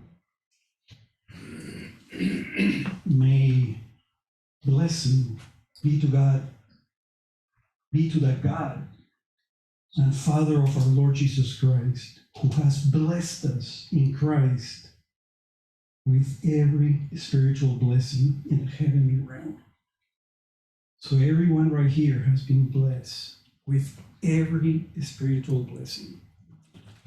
You gotta own it. Giovanna spoke about shame. The world does a great job shaming us, doesn't it? Yeah. You don't drive the right car. You don't look good. And if there's sin in your life, like there was plenty of sin in my life, boy, that's even a multiplier. But again, he who began the good work in my life, I'd like to say has completed it. My wife disagrees. And I'll leave you with one more thought, because I threw Patricia under the bus, and she was good. But one day I was in her office, and she goes, "Why don't you go and read Hebrews 13:5?" Going back to God, I want to close it with the love of God. And it stuck with me.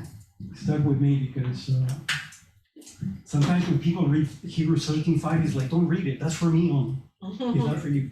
It's for me only. It's for everyone. So it goes, let your character or moral disposition be free from the love of money, and be satisfied with your present, for he, meaning God himself, has said, I will not in any way fail you. You hear that? He will not fail you.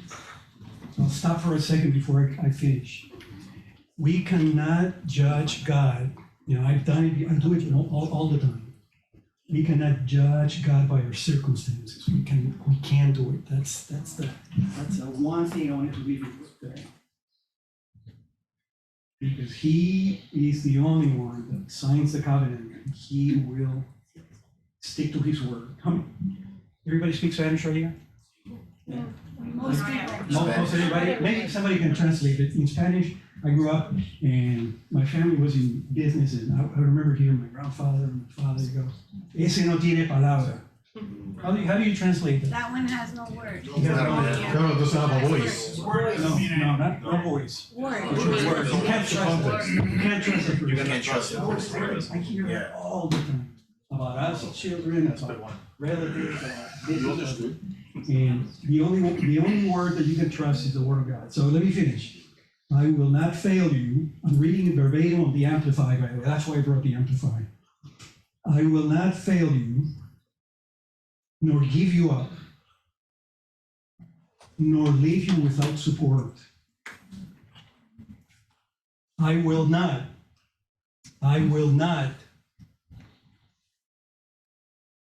in any degree, leave you helpless, nor forsake you, nor let you down. That's Hebrews 13:5. He says it, he repeated it 3 times. I will not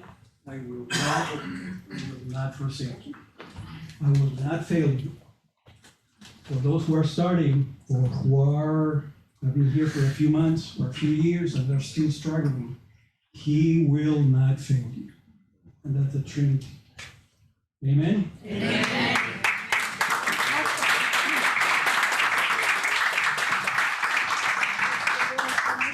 Jerry's here. Wait, Jerry después y Lucas. For the ones that don't know me, my name is Oscar Murdoch. Oscar. I've known Eric and Lucky for a long time. I don't know if it's 15, 20, 30 years. But the way I met them the first time, everything that Lucky and Joanna has presented here is true. What Eric said is true. I was going through very tough times, and these common friends introduced us, and like you said, we will meet probably at midnight. It doesn't matter. I would just call him, and he will set up a meeting, and I will meet with him.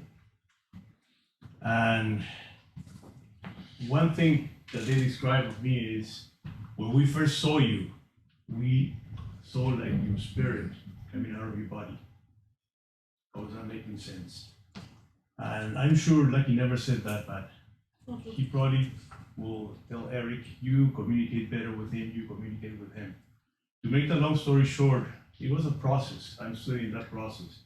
I came here Thursday, and it kind of a Father's Day celebration revived those moments many years ago. Because there was a guy outside, a new guy. I was going through this, and I just came in. Johanna came out right away to greet the guy and bring him in. And then Lucky came along, and I could see Lucky's face. Took me right to the first moment I met Lucky. He's been doing this forever. I could never understand that. And even though Lucky will not embrace him, I could see his body and soul in sync with his spirit, and his spirit will embrace this fellow. I came into the room here. I came in late because I said, I'm cured. I'm not coming back after Thursday. No, I'm kidding. But it's a process, and Lucky took me last Thursday to that moment.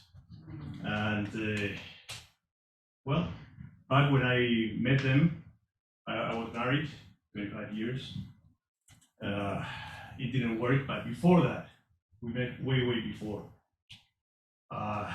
Black Mountain, the first thing that he said, Black Mountain, I said, Black Mountain, the best mountain we have here is the closest one is in Jamaica. Beautiful mountain, right? In Cuba, we don't go there. No, Black Mountain is up in North Carolina, and I'm sure Lucky paid for that. Lucky paid for my ex to go there, for me as well. I don't know, Eric, I don't know who paid for that, really. They never said who paid for that. But somebody paid, I went there. And what Eric just said, I experienced the same thing. I came back to Miami, I was trained, it was like being 5 days. Before that, I met the Matleys here in Miami on a weekend. But that was a total different experience. And money-wise, I mean, Eric mentioned Patricia. I don't know who paid for 8 or 12 sessions for me and my ex. We went there, and I remember I didn't know exactly what to do. He always suggested me, oh, you come in there, or you come in here to Hope4Life, or the other place, you drive by yourself. You're going to see Clay here in Miami, you drive by yourself, your wife drive by herself, you know. But anyway, I kind of revised the whole thing. We went there, and I saw Lucky laying there with a baby on his tummy. That baby was Abigail, beautiful baby. Probably she was less than a year old. And I could never understand what was going on, you know, but I've been growing, coming back and so on. And kind of this last Thursday, everything kind of clicked in. You know, and it's a process. If you're starting, I mean, it takes really time. It takes we go through so much that we think that is normal. We don't accept that. But it's a process, it's a learning process, and I could go on and on of a lot of things. Everything that Lucky said is true. It is. I don't know who helped me, who helped before, because we have a lot of people behind the scenes. But one thing is true. And I saw when Giovanna said at the end, when she was talking that, this is what we have. When Giovanna said that she met, I didn't know the story, complete story, that when you said that you prayed with your son and Lucky, you surrender. And I've experienced that in my life. And you go up, you have ups and downs, but that's when I think that you guys, that's his story. I have my story. A lot of you don't know my story, but each and every one of us has a story. And it's important that we actually, like I say, assume responsibility. That's your story. But don't be like me, I'm too strict sometimes. So strict that I have to relax a little bit and let the word come to you and listen to people. So I have a lot of things to say, but I'll just leave it there and say, just take one step at a time. It's not that you will get there and I want to be cured. Like Thursday, I realized that I'm not coming today. No, I was just kidding. It's a process, and just follow that process. Thank you. Thank you.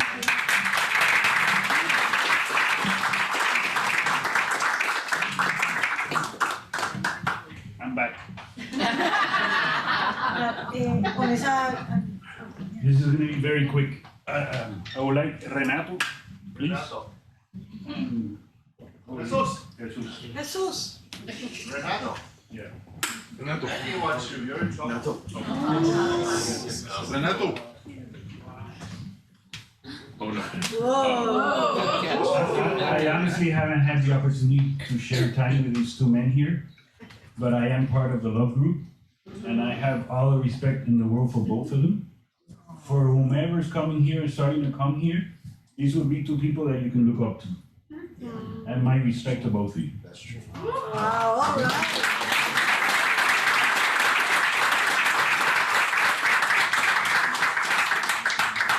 And I sometimes tell Lucky about my respect toward both of them. Because they have grown in the way that, you know, people are meant to grow, you know, while coming to Hope4Life. Wow. Thank you, Andy. I said I had a lot of material, but at my age, sometimes we forget. So I had to share. Eddie wants to know what happened to him. He was looking at me like, about me. Eddie's in the process. We all have hopes.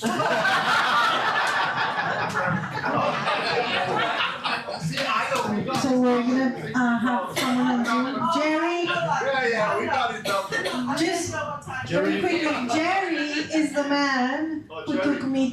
took us to Christ Fellowship. Remember the story? Yes. Where Georgia got saved, where I started working for God, and the one who introduced us to Lucky. So every time I can, I always say thank you, Jerry. I always carry you in my heart because we're here because of He you. has to mute himself, yeah? Anyway. Hello, good morning, everybody. Where are you, Jerry? We are in Sunnyvale Island today. Enjoy. But I wanted to, when Lucky told me you guys were celebrating 7 years, it was really such great news to hear how long and how far we've come. And I mean, I've known Lucky and Giovanna for about 20 years, and it's been an interesting journey. Like Eric was saying earlier, uh, Lucky's a guy who could take his shirt off his back to give it to you. And when I met him, I guess this happened to a bunch of you. He's a weird guy,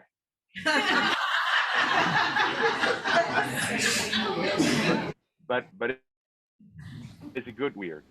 And when you get to know him, you know that he is really a caring and unselfish person. He really tries to walk the talk. He he's been a friend. He's been a mentor. He's been somebody who's walked by my side, and in many times of need, he's been there. And the Bible does talk about that friend that loves you better than a brother. Sometimes I've seen that in Lucky and Giovanna. Really, really going the extra mile. Always trying to listen to other people's struggles and difficulties in life, and try to put them in perspective and point them to the Lord. And I've always really enjoyed that, walking with him. And I always give thanks to the Lord for his friendship. And if I've come to know many other uh, people of God, Clay McLean and all his friends, people that he's shared his journey with. So, like many before me have said, this is it's one day at a time. Is today is we we try our best and we bring it to the Lord, and we have struggles and difficulties. We all, it's interesting. I tell my kids sometimes we believe that when the world is collapsing, we're the only ones having difficulties, and everybody else is having his own journey. Every one of us has his own world with his own um, issues and frantic uh, things that come at us at 1,000 miles an hour. And one thing that perhaps really I appreciate by knowing Blackie and Hopeful Life and what the Lord has done through them is always put things in perspective, always bring them to the Lord, always um, trying to spend quiet time with God and understand what is the Lord trying to tell you. Lord, Blackie has shared many interesting things with me and asked me questions that have asked me to, even question my own walk, and has actually taken me to bring these issues to the Lord. One time he asked me, Jerry, do you believe, or do you believe that you believe? And I'm like, whoa. And sometimes you gotta question as you walk. Uh, are you aligned with the Lord? Are you seeking to glorify God in everything you do in your life? Are you really trying to love your brother? Are you loving yourself so you can love your brother? Are you being compassionate? Are you being forgiving? Are you being uh, caring and kind? And I think that his ministry with Giovanna are a light unto the world. And I think that we come to these places for healing, and we learn to forgive ourselves. We learn to forgive those around us that have hurt us, and in that healing process, we meet wonderful people that we share our walk with, and it's just a blessing. It's just such a joy, and we still continue to experience this issues in life because we all have mortgages to pay and cars to pay and insurances to pay, and groceries to buy and kids to take to school, and life goes on. But this is a little oasis that allows us to, pause a little bit and realize that there are many more important things that sometimes we don't appreciate. We don't take and reflect in every day, and give thanks to God every single morning for every blessing, for being alive, for being healthy, for having food over our tables and a roof over our heads. And coming here has always been an oasis where you can get your love tank filled, so you can go and share some of that out there in the world, in your workplace, and with the people in your family that perhaps are not believers, that don't walk, and they're also struggling, and they're also hurting. And you know how can I be a vessel of a blessing, and point them to the Lord, point them to that place of healing that it is, at the feet of our Lord Jesus Christ. So I am extremely joyful to celebrate this anniversary with them, and for many more years. Lucky, I love you. You know that. I cherish your friendship, and I look forward to many, many, many more years together. So thank you very much, everybody. Thank you, Jerry.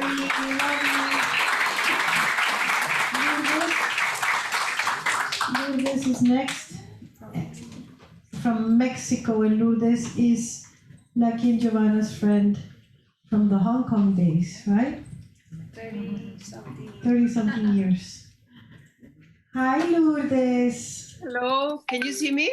Can you Yes. hear me? Yes.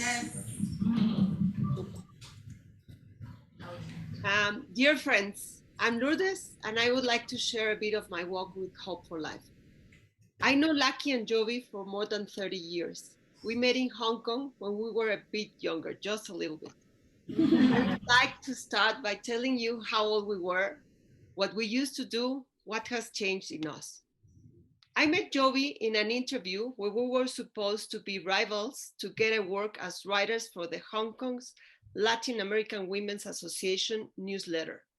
We met at the waiting room, and in that minute, we became best friends. Next day, I went to their house at 10 o'clock to pick her up. Since then, we started doing everything together. Shopping, dry cleaning, we went to the park with the kids together, to the beach, everywhere. And I rang the doorbell. Lucky opened the door, looked at me. I asked him if he could call Jovi. He didn't say a word, turned around, and went I don't know where, but he never told Jovi he was waiting for her outside.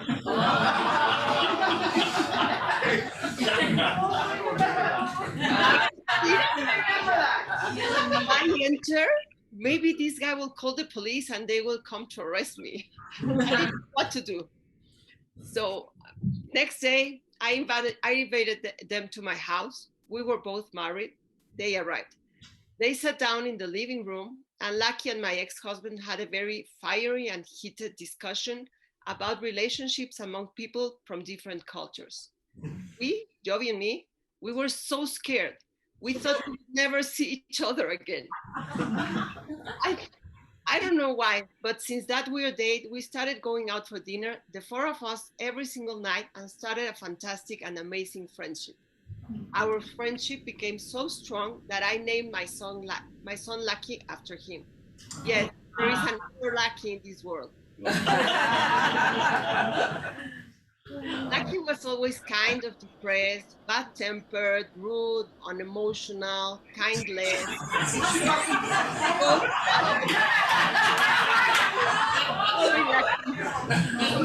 I told you to say, you're not.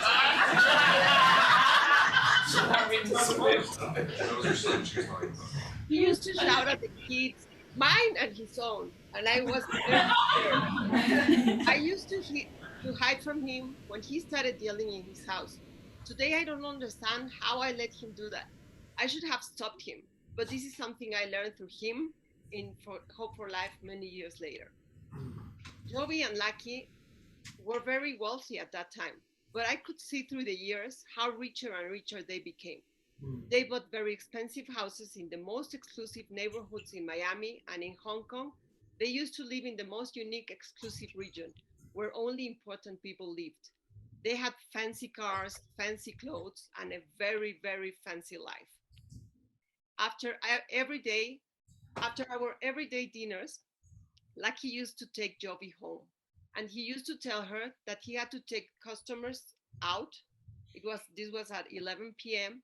I later got to know that he was entertaining customers in gentlemen clubs, which is very common in Hong Kong, but not for us.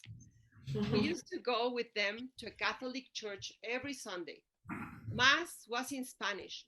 Lucky couldn't understand the word, I think. Despite of that inconvenience, they were never absent. He started reading the Bible, and very soon he started inviting and persuading everyone to become a Catholic. We used to talk very often on the phone. By this time, I was not living in Hong Kong anymore. And every time I visited them, he used to give me Jack Frost's VHS videos.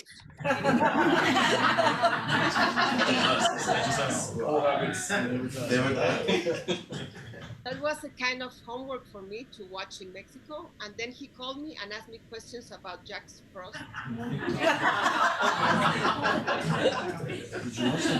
you watch the video? Now I go back to Hong Kong again. When I started seeing Jovi every day, the thing that impressed me the most was that she told me since the very first day I met her that on Thursday we couldn't see each other from 5 to 7 p.m. because she had to answer phone calls from women who wanted to have an abortion. Her job was to convince them not to do it and give them different options to deal with that issue. We were only 23 years old, and I couldn't believe she was doing that. Why would she do that kind of a free job? I thought there were better things to do than give support to people she didn't even know. I'm noticing now that I was very cold-hearted at that time.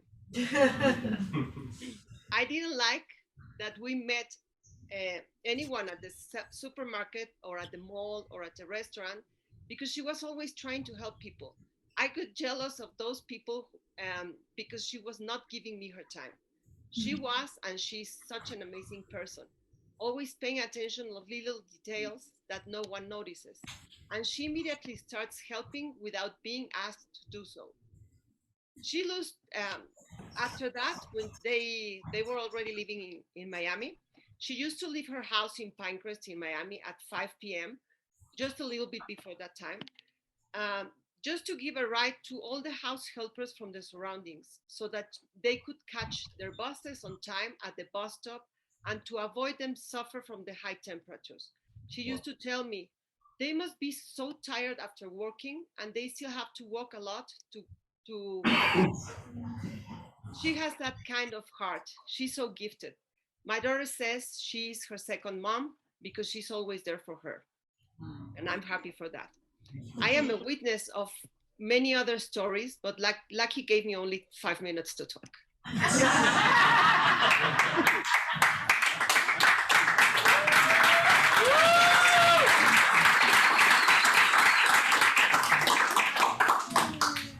I used to visit them once a year, and they have always been extremely kind, and I'm always received in their home.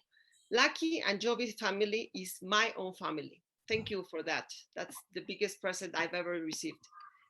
They tried many churches, groups, lots of Bible study time, and looking for great teachers from who they have learned all what they teach us every week.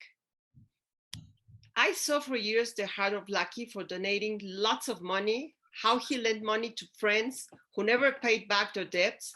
He used to help everyone. The most generous couple I have ever known. I have seen their effort. I have seen both helping and giving people time just to hear them speaking and then follow up. I also saw how they lost all their money. I saw them moving from the palace where they used to live in Pinecrest to Jovi's mom's house, which is also a palace, but not as big. And it's not theirs. I saw their sadness, their frustration, their angst, their hopelessness, their depression, their desperation. Very hard to see my brother and sister living that and in those conditions. Jovi told me once, about 10 years ago, that she and Lucky were going to Canaan to learn more and to get some peace. We heard the classes in Spanish together. Soon these Canaan people asked Jovi and Lucky to give the same classes in English. They took me again there next year, but this time to hear their own class, and I was very impressed. Soon the place was absolutely packed and the space wasn't being enough for so many people. That's when the idea of moving from Canaan started. I went with Jovi and Rafa to see Beth Orr as a choice for renting. The most amazing place, and I'm sure that God found that place for them and for all of us.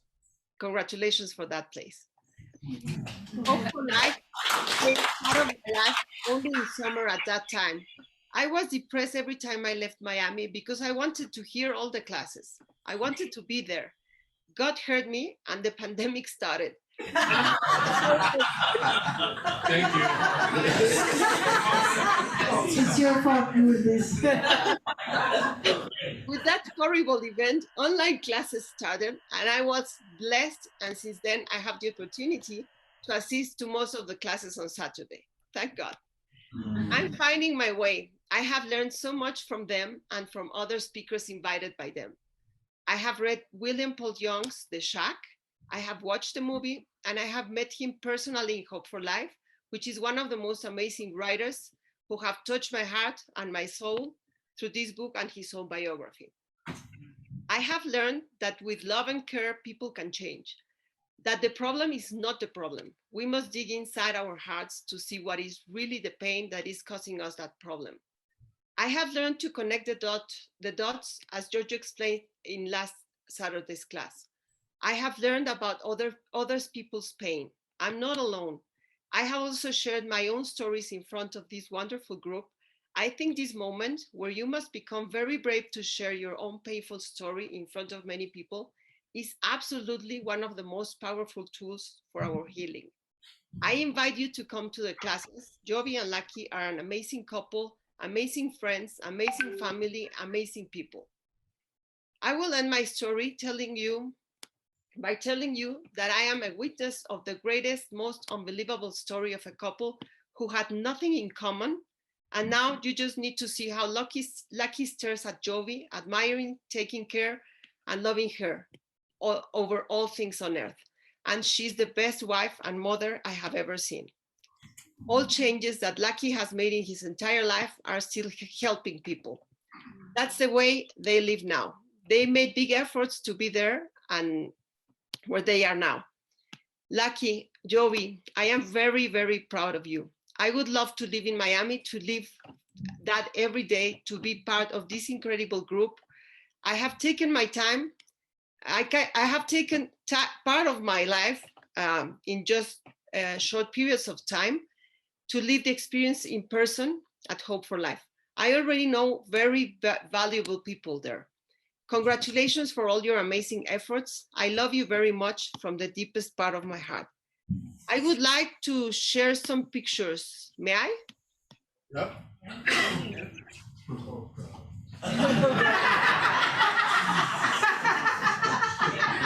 Lucky's nervous. Say what I cannot share. Can you let me share? You need to, you cannot share your screen. Hold on 1 second. I can't. Hold on.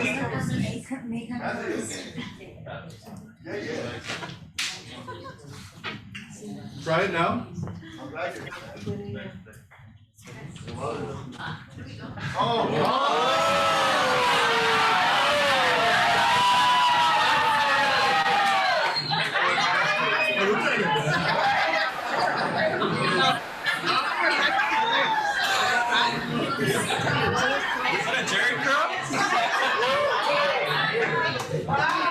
Lucky had a mullet. Back in a mullet.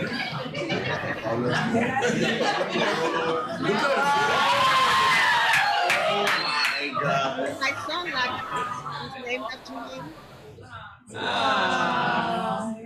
This is my daughter, Michelle, whose second mother is Jovi. This is William Paul Young, me, and his sister. And these are my 3 kids, Joaquin, Michelle, and Lucky.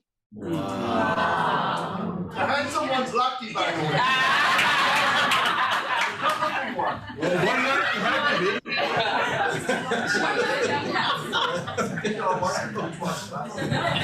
Amiguita, thank you so much for taking the time to share all this story. I love you.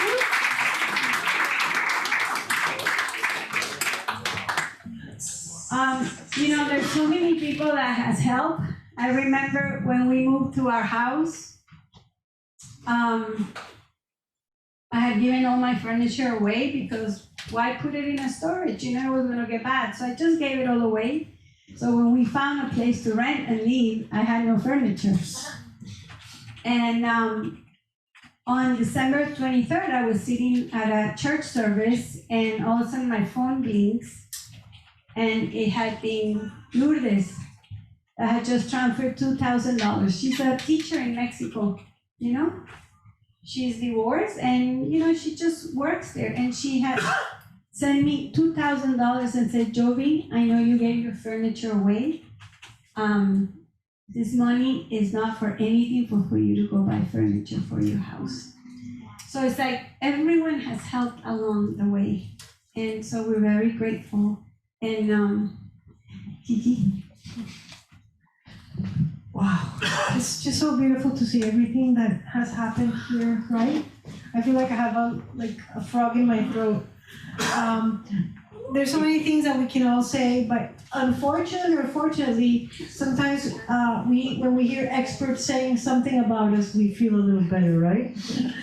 But Lucky somehow has figured out a way to invite all these amazing authors of the books that have helped us heal. And they say yes to him, and they've been here. They were here during COVID. They've been here after COVID, and we have a few slides. And Giovanna had the idea that maybe we can take turns and someone can read out loud what they're saying. Now, Jack Frost is one of their main mentors, and his wife is Trisha Frost. That's the first one that we have, Giorgio. Can somebody read? George, read it. I can read it? Okay, I will read it.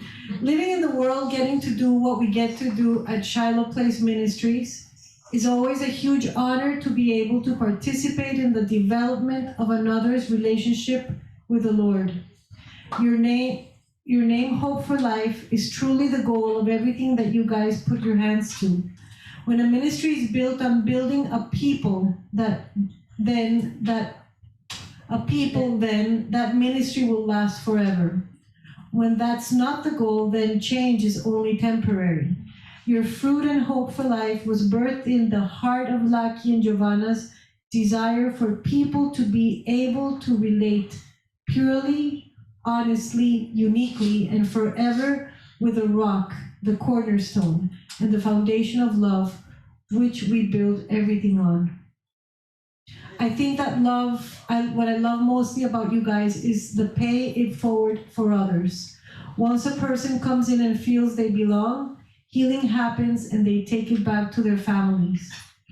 Then the goal becomes for the next person to receive that same revelation of love and again apply it to their families and then to the very next family. You guys are changing the world one world at a time, and then you are coming together on a united front to make relationships with love your number one priority. I'm so proud of you, your founders. I'm so proud of each and every one of you all. You guys are solid. I love you, and I speak a blessing of the ability to be able to continue fulfilling your dreams and the dreams of everybody, or let me back up and say every assignment that the Father is sending you. You've been faithful, and so I speak increase, not to build a ministry, but to release that hope for life for others. Trisha Frost.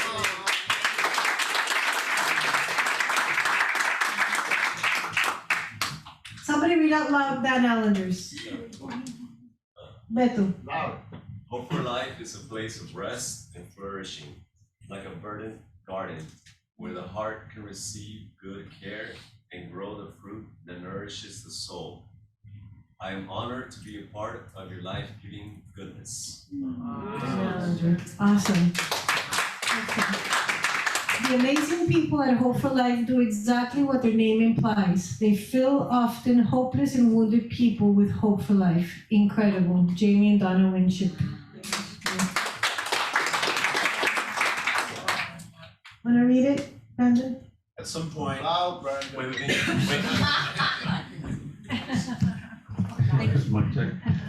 At some point, our church was like Hope for Life, where people would invite friends and family saying, "Come, God is there. You'll be loved." I profoundly experienced that again at Hope for Life. You are welcomed as you are, but in time, God, through his amazing, loving community, will transform you into you really are, an image bearer of his likeness, of his love. Thank you. Dr.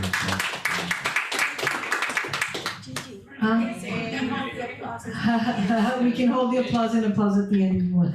My wife and I were invited as guests to one of Hope for Life Saturday meetings. Restoring the image of love is on their logo, and that is exactly what we found to be true. Through our experiences and trauma, we come to believe the lie that love is conditional, transactional, or even a strategy. Hope for Life restores the true image of love by offering a place where true love is expressed by unconditional acceptance. As we participated in their Saturday service, we said, "This must be what the Father's house is like." Hope for Life provides for people a place to heal, grow, and flourish because they are loved and accepted. We love Hope for Life. Ray Hayes.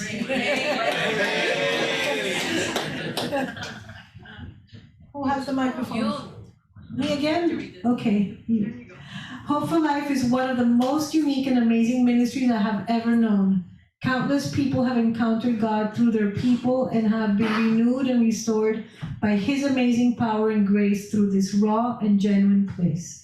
Russell Black. Pastor Russell Black. Maybe Roger wants to read. Roger, wanna read this one? Loud. Clay and Mary? Give him a microphone.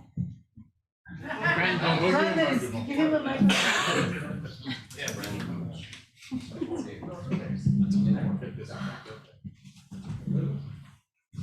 You can also stand here. You stand anywhere, the mic works everywhere. Dear Hope for Life audience, you all know both from your own experience and your awareness of the struggles around you that it means everything to have knowledgeable, caring people to turn to for help in a personal or family crisis. Hope for Life has been that caring place to turn to for these 7 years. May you all be there for 7 more and for as long as the need is there. In Jesus' name, love and blessings, Clay and Mary McLean. It's a good voice. Why don't you keep going? Yes. It's God.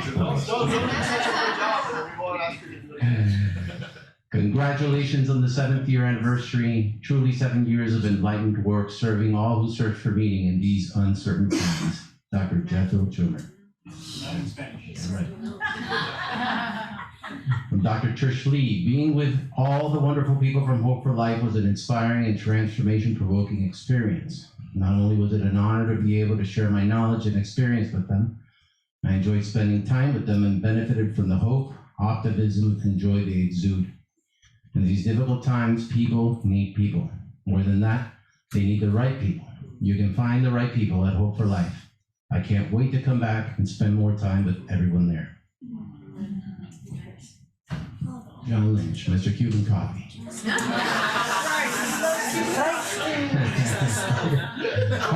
Hope for Life is a community unlike any other I've witnessed. They live in authenticity, longing to present a trustworthy, loving, and able God, all while maintaining a strong sense of safety, playfulness, and community.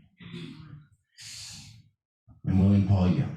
Hope for Life is one of the most unique, diverse, and loving communities I have encountered in my life. She is a living entity made up of messy, beautiful people, arduously and joyfully doing the hard work of life together, and presence in a world starving for a glimpse of a burning bush. Words can't begin to describe what one must experience. Nothing but love. Karen and I the Hope for Life family. Karen and I love the Hope for Life family. They are rich in love, kindness, and a revelation of the good news of Jesus. Our time with Lockie, Giovanna, and the whole community was life-giving. We celebrate 7 years and are excited about the future. Jason Clark. It's rare to find a ministry that isn't focused on being flashy or famous, but instead on truly being the hands and feet of Jesus and meeting people where they are at. When I work with Hope for Life, I feel the Spirit's presence. It's humbling, and it's exciting, and it's profound all at the same time. May more healing come. Sheila Ray Gregor. Right. Hope for Life is a wonderful intersection of the beautiful gospel, beautiful people, and deep level healing for our wounds and our identity. Those who meet Jesus there have a serious track record of transformation. Bradley Jerzyk. In the spirit of Jesus, Hope for Life is a sanctuary of healing and hope where the weary laden can find refuge, rest, and restoration. Giovanna, Lockie, and their extended spiritual family have created a community that nourishes the mind, body, and spirit. I personally have been energized by their love and acceptance, and I am incredibly thankful for their ministry and the broad and deep impact that it has had. Dr. Robert Evans.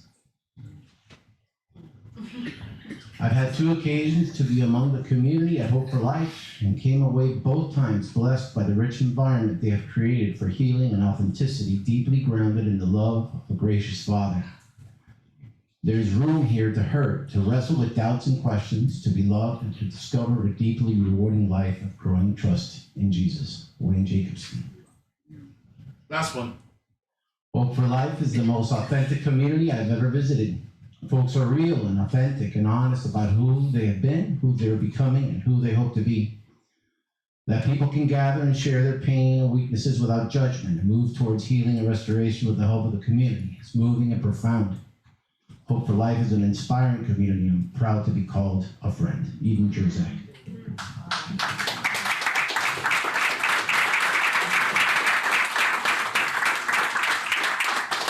I'm going to quote Lucky. They're talking about you guys, all of us. It's not just Lucky or just Giovanna or me. They're talking about all of us, and that's amazing. I don't know, I listen to this, it's like, is this what we do? Like, this is unreal.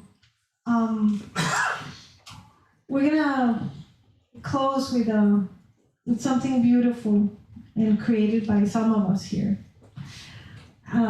Of course, Lucky and Giovanna, thank you for everything. None of us would be here without you surrendering, right? Yep. Because when they surrendered, we get a chance to surrender and to trust them with our pain.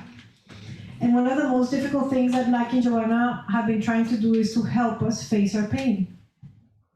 And as an artist myself, I understood that for many years, I was very scared, and still am, to face my pain, and let alone not even name it. But one of my mechanisms to cope with my pain was to express it in ways that had no words, which was painting and drawing. And it's so beautiful how God makes everything work somehow. If we connect the dots, we could see where He started teaching us, which was when I was very young. But in 2010, when I started going to Christ Fellowship Church, I came there into the downtown campus because they had 3 art galleries and 23 artist studios. And they were looking for volunteers. And I was like, wow, this is exactly something for me. I had been working, one of my clients was an international art fair. And for 10 years, I did all their creative direction for this fair, and I learned all about the art world. I met with gallery owners, with artists, with curators, with museum directors, and so on and so forth. I saw for 10 years how they put together art exhibitions, and I saw the struggle of the artists and the beautiful part of the art world and the ugly side of the art world. And I myself, as a wannabe artist, I was just looking at everything, hoping that one day I could do the same. When I came to the Artisan Lounge, because it was a very inexpensive place to rent for an artist, I rented my space and I started putting into practice my craft. But the most beautiful thing happened to me there, and it wasn't just exactly painting. It was, I was invited to participate, to be in a collective exhibition with other artists at the Botanical Garden in Miami Beach. In that botanical garden, I placed these flowers that I made with gloves, because I was doing a project on, I don't want to show my identity. I don't want to show who I really am. So I made flowers, exactly. I was already talking about identity and I didn't even know it. So I made these flowers made out of gloves and I hung them from the trees like orchids or epiphytes or parasites. And the whole idea of that was to show people that some of us have to hold on to something or someone in order to survive. And have people ask themselves, what are you holding on to? And as I was hanging my flowers, I started comparing myself like I often do, and I see all these famous artists, people who have been in museums and art galleries in Europe, in South America, and me, who haven't been very much of an artist. And I said, wow, what am I doing here with these artists? I shouldn't be here. And I heard, who are you showing your artwork with? And I'm like, the artists. Look at those trees. Look at the grass. Look at the flowers. Who painted those? Wow, Papa, that was you. Yeah, and I'm inviting you to show your work with mine. That was one of the first times I heard clearly from my father. And I knew I had something that I needed to share with the world. So I came back to Christ Fellowship and I told the pastors, where are the artists in your church? They need to be painting, and this is for me to enjoy. So it must be something that we get all the gifts for us to enjoy the Father, to enjoy what we have been given. And they're like, Gigi, you can come in and look for the artists, invite them to paint, invite them to do stuff. And that's just the beginning of this passion that I have inside my heart. And I know that it's from the Father, because yesterday when I finished hanging today's show, I was giggling, I was laughing, I was dancing. Right, Nate, we were dancing over there. I am so happy when I get to use the gifts that my Father has given me. And I'm not talking about painting. I'm talking about calling out all of you, the artist in you, the creative in you, the child in you, the one who has to express a trauma that cannot do it with words, but has to draw it. Because why? Because to express ourselves is so important. So today, in honor of Hope for Life, after, I don't know how many years it's been, I finally was able to curate another show. And I've done several, but I haven't done it here. And this was beautiful because I have my friend Eddie Garcia, who was going to do a solo show. And because of time and work, he said, I can't do it. I said, what if we do a collective exhibition?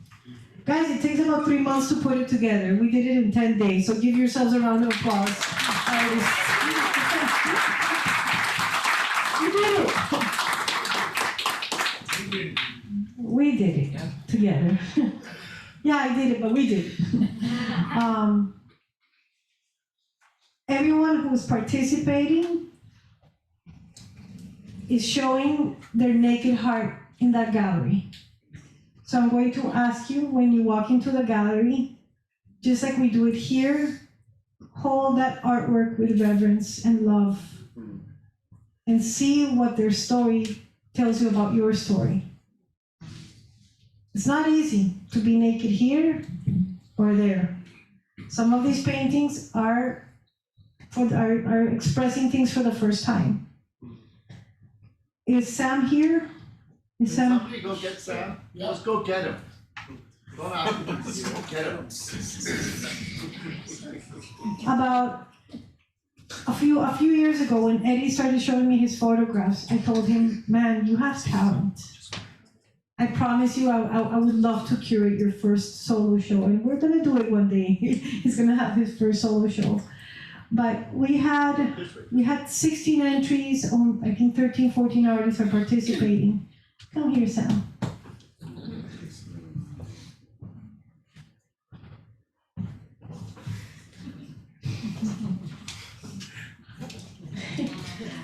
I hope I don't make you uncomfortable, but I am so moved by what you are presenting today. Sam is 12 years old. And can you imagine if all of us at 12 years old were brave enough or had a community where we could express our pain in a healthy way? This guy did it. And not only did he do it, but I'm sorry, I'm gonna be a little biased, but if I were to name the MVP of this exhibition, I would give it to Sam.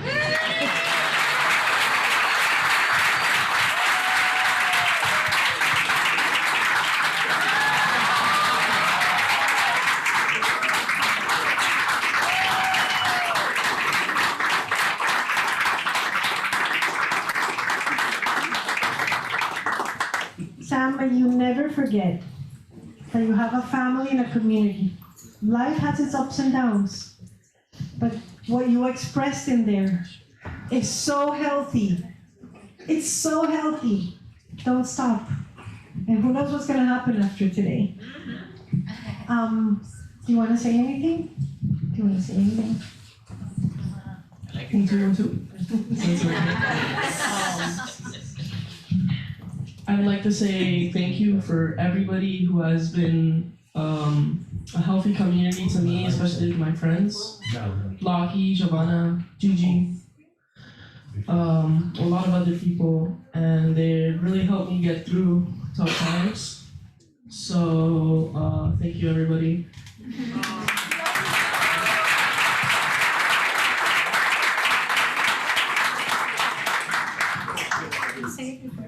Sure. I'm gonna use this 60 seconds, teachable moment. Connect the dots. We didn't build that art gallery. Bethor built it.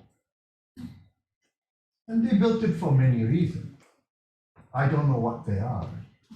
When we buy the building, we had to buy that art gallery. I'm like, what are we going to do with the art gallery? You know, we want to smash this wall, not keep an art gallery. No. But you see the thing, teachable moments, paying attention to your life. We had to buy a building with an art gallery.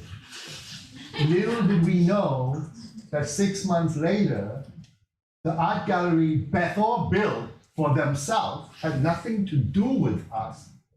It's now going to be used today for the first time for healing. Amen. Connect the dots. Keep connecting the dots. Even when things don't make sense and you think you don't need it, he is good. He is so good you have no clue. Just walk into it. Walk into it. Not blind, but walk into it. Look, and that room has no use for us. Today, when you all see everything, it's going to make sense why that room is there. And it might be for one time, it might be for two time, but it makes sense. The thing is, when things are happening, we're like, no, be still.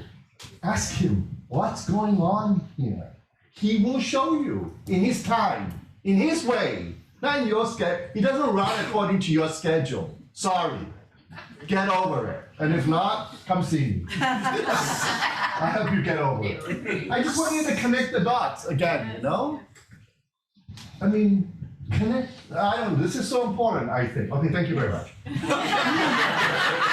I'd like to ask the artists to come up here just to the stage so that the other people can recognize who the artists are. If you're participating in the exhibition, can you please come here?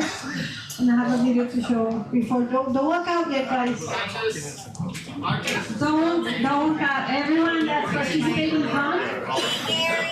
Giorgio, yes. Can you come here for a minute?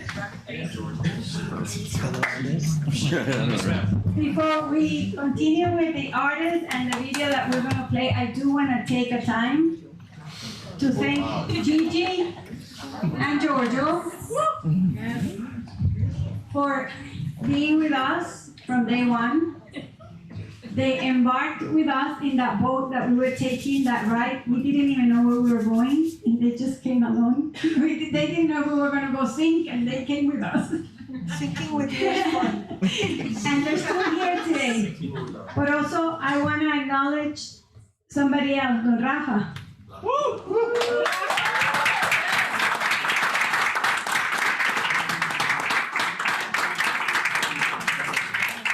Many of you don't know him because a lot of you have come after he hasn't been coming. Don Rafa is my stepdad.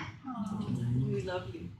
And Don Rafa has been a father figure to me for over 30 years now, and he has been the best father figure that anyone could want. Amen. I think if someone has anything to envy from me, is that I have Don Rafa as my stepdad. So apart from Jojo and Gigi, Don Rafa has always been everywhere we go. In every ride we've ridden, he has come alongside. It doesn't matter if it's high or low. He opened the doors of his house so we could come in, and I always say that him and my mom moved to a corner so we could come into their home. When my daughter wanted her, because she plays the piano, her baby grand to come in. And you know, in a Panker's home, a baby grand looks like a tiny piece of furniture. In a Kendall home, it looks like the whole house is the piano. And one day I walked in and I told my daughter, we're gonna have to sell it and get you an upright. And she cried. And one day I came in and they had given away all their furniture, and they both said to us, if we have to put this piano on our heads, we're gonna have to put it, but she's not gonna lose her piano. Abigail said to him one day, Abu, when I move into your house, can I use your bathroom? Because that bathroom, the other bathroom, I don't like it, because it was the original bathroom of the house, and it was not so nice. One day I come in, I see toilets on the street. He redid the whole bathroom just for her to have a good bathroom. One day she said, Abu, when I move into your house, can you put a sticker there on the door? Because it has a tiny little hole, and I'm terrified of lizards, and I don't want a lizard to come in the house. One day I come, brand new door, so she won't be scared. So everything they've done, him and my mom, everything they did, it's been amazing. So I also, besides Gigi and Giorgio that have been very special to us, continue to be. Gigi said in the lounge thing, she had hundreds of people to help her do what she just did here in a few days with all of you. And I was telling Lucky the other day, what we do at Hope4Life, most churches has hundreds of volunteers. This is what Gigi did for many years at Christ Fellowship, you know? You have hundreds of volunteers. Here, we have a handful of people, and I think we do magic with the people we have. So, he hanged everything, and so without Gigi and Giorgio, we would not be able to do this. I say that Gigi and Giorgio make us look good and give color to this place.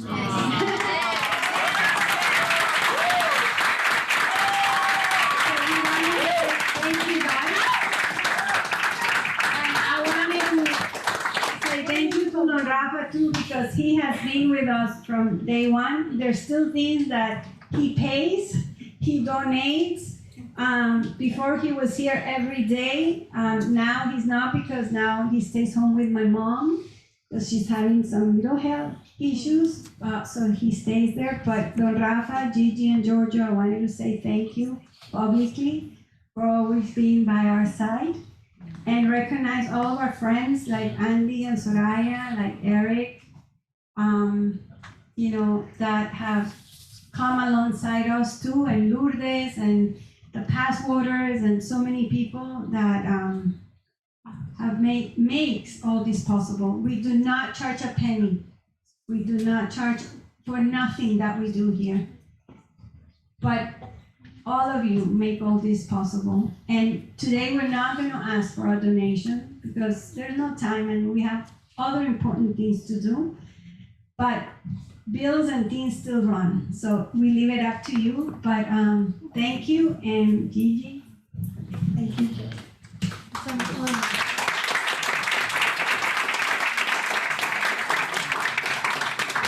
So I want you guys to take a good look at these artists, because these are the pioneers of the artist movement here at Hope for Life. Right? Let's give them a round of applause.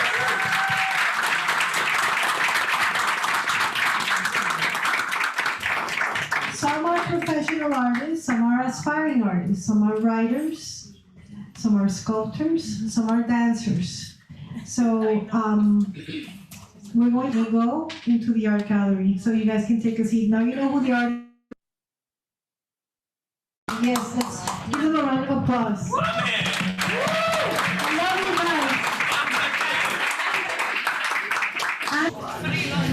Thank you to all of our friends in Zoom. Thank you for being here with us. We love you.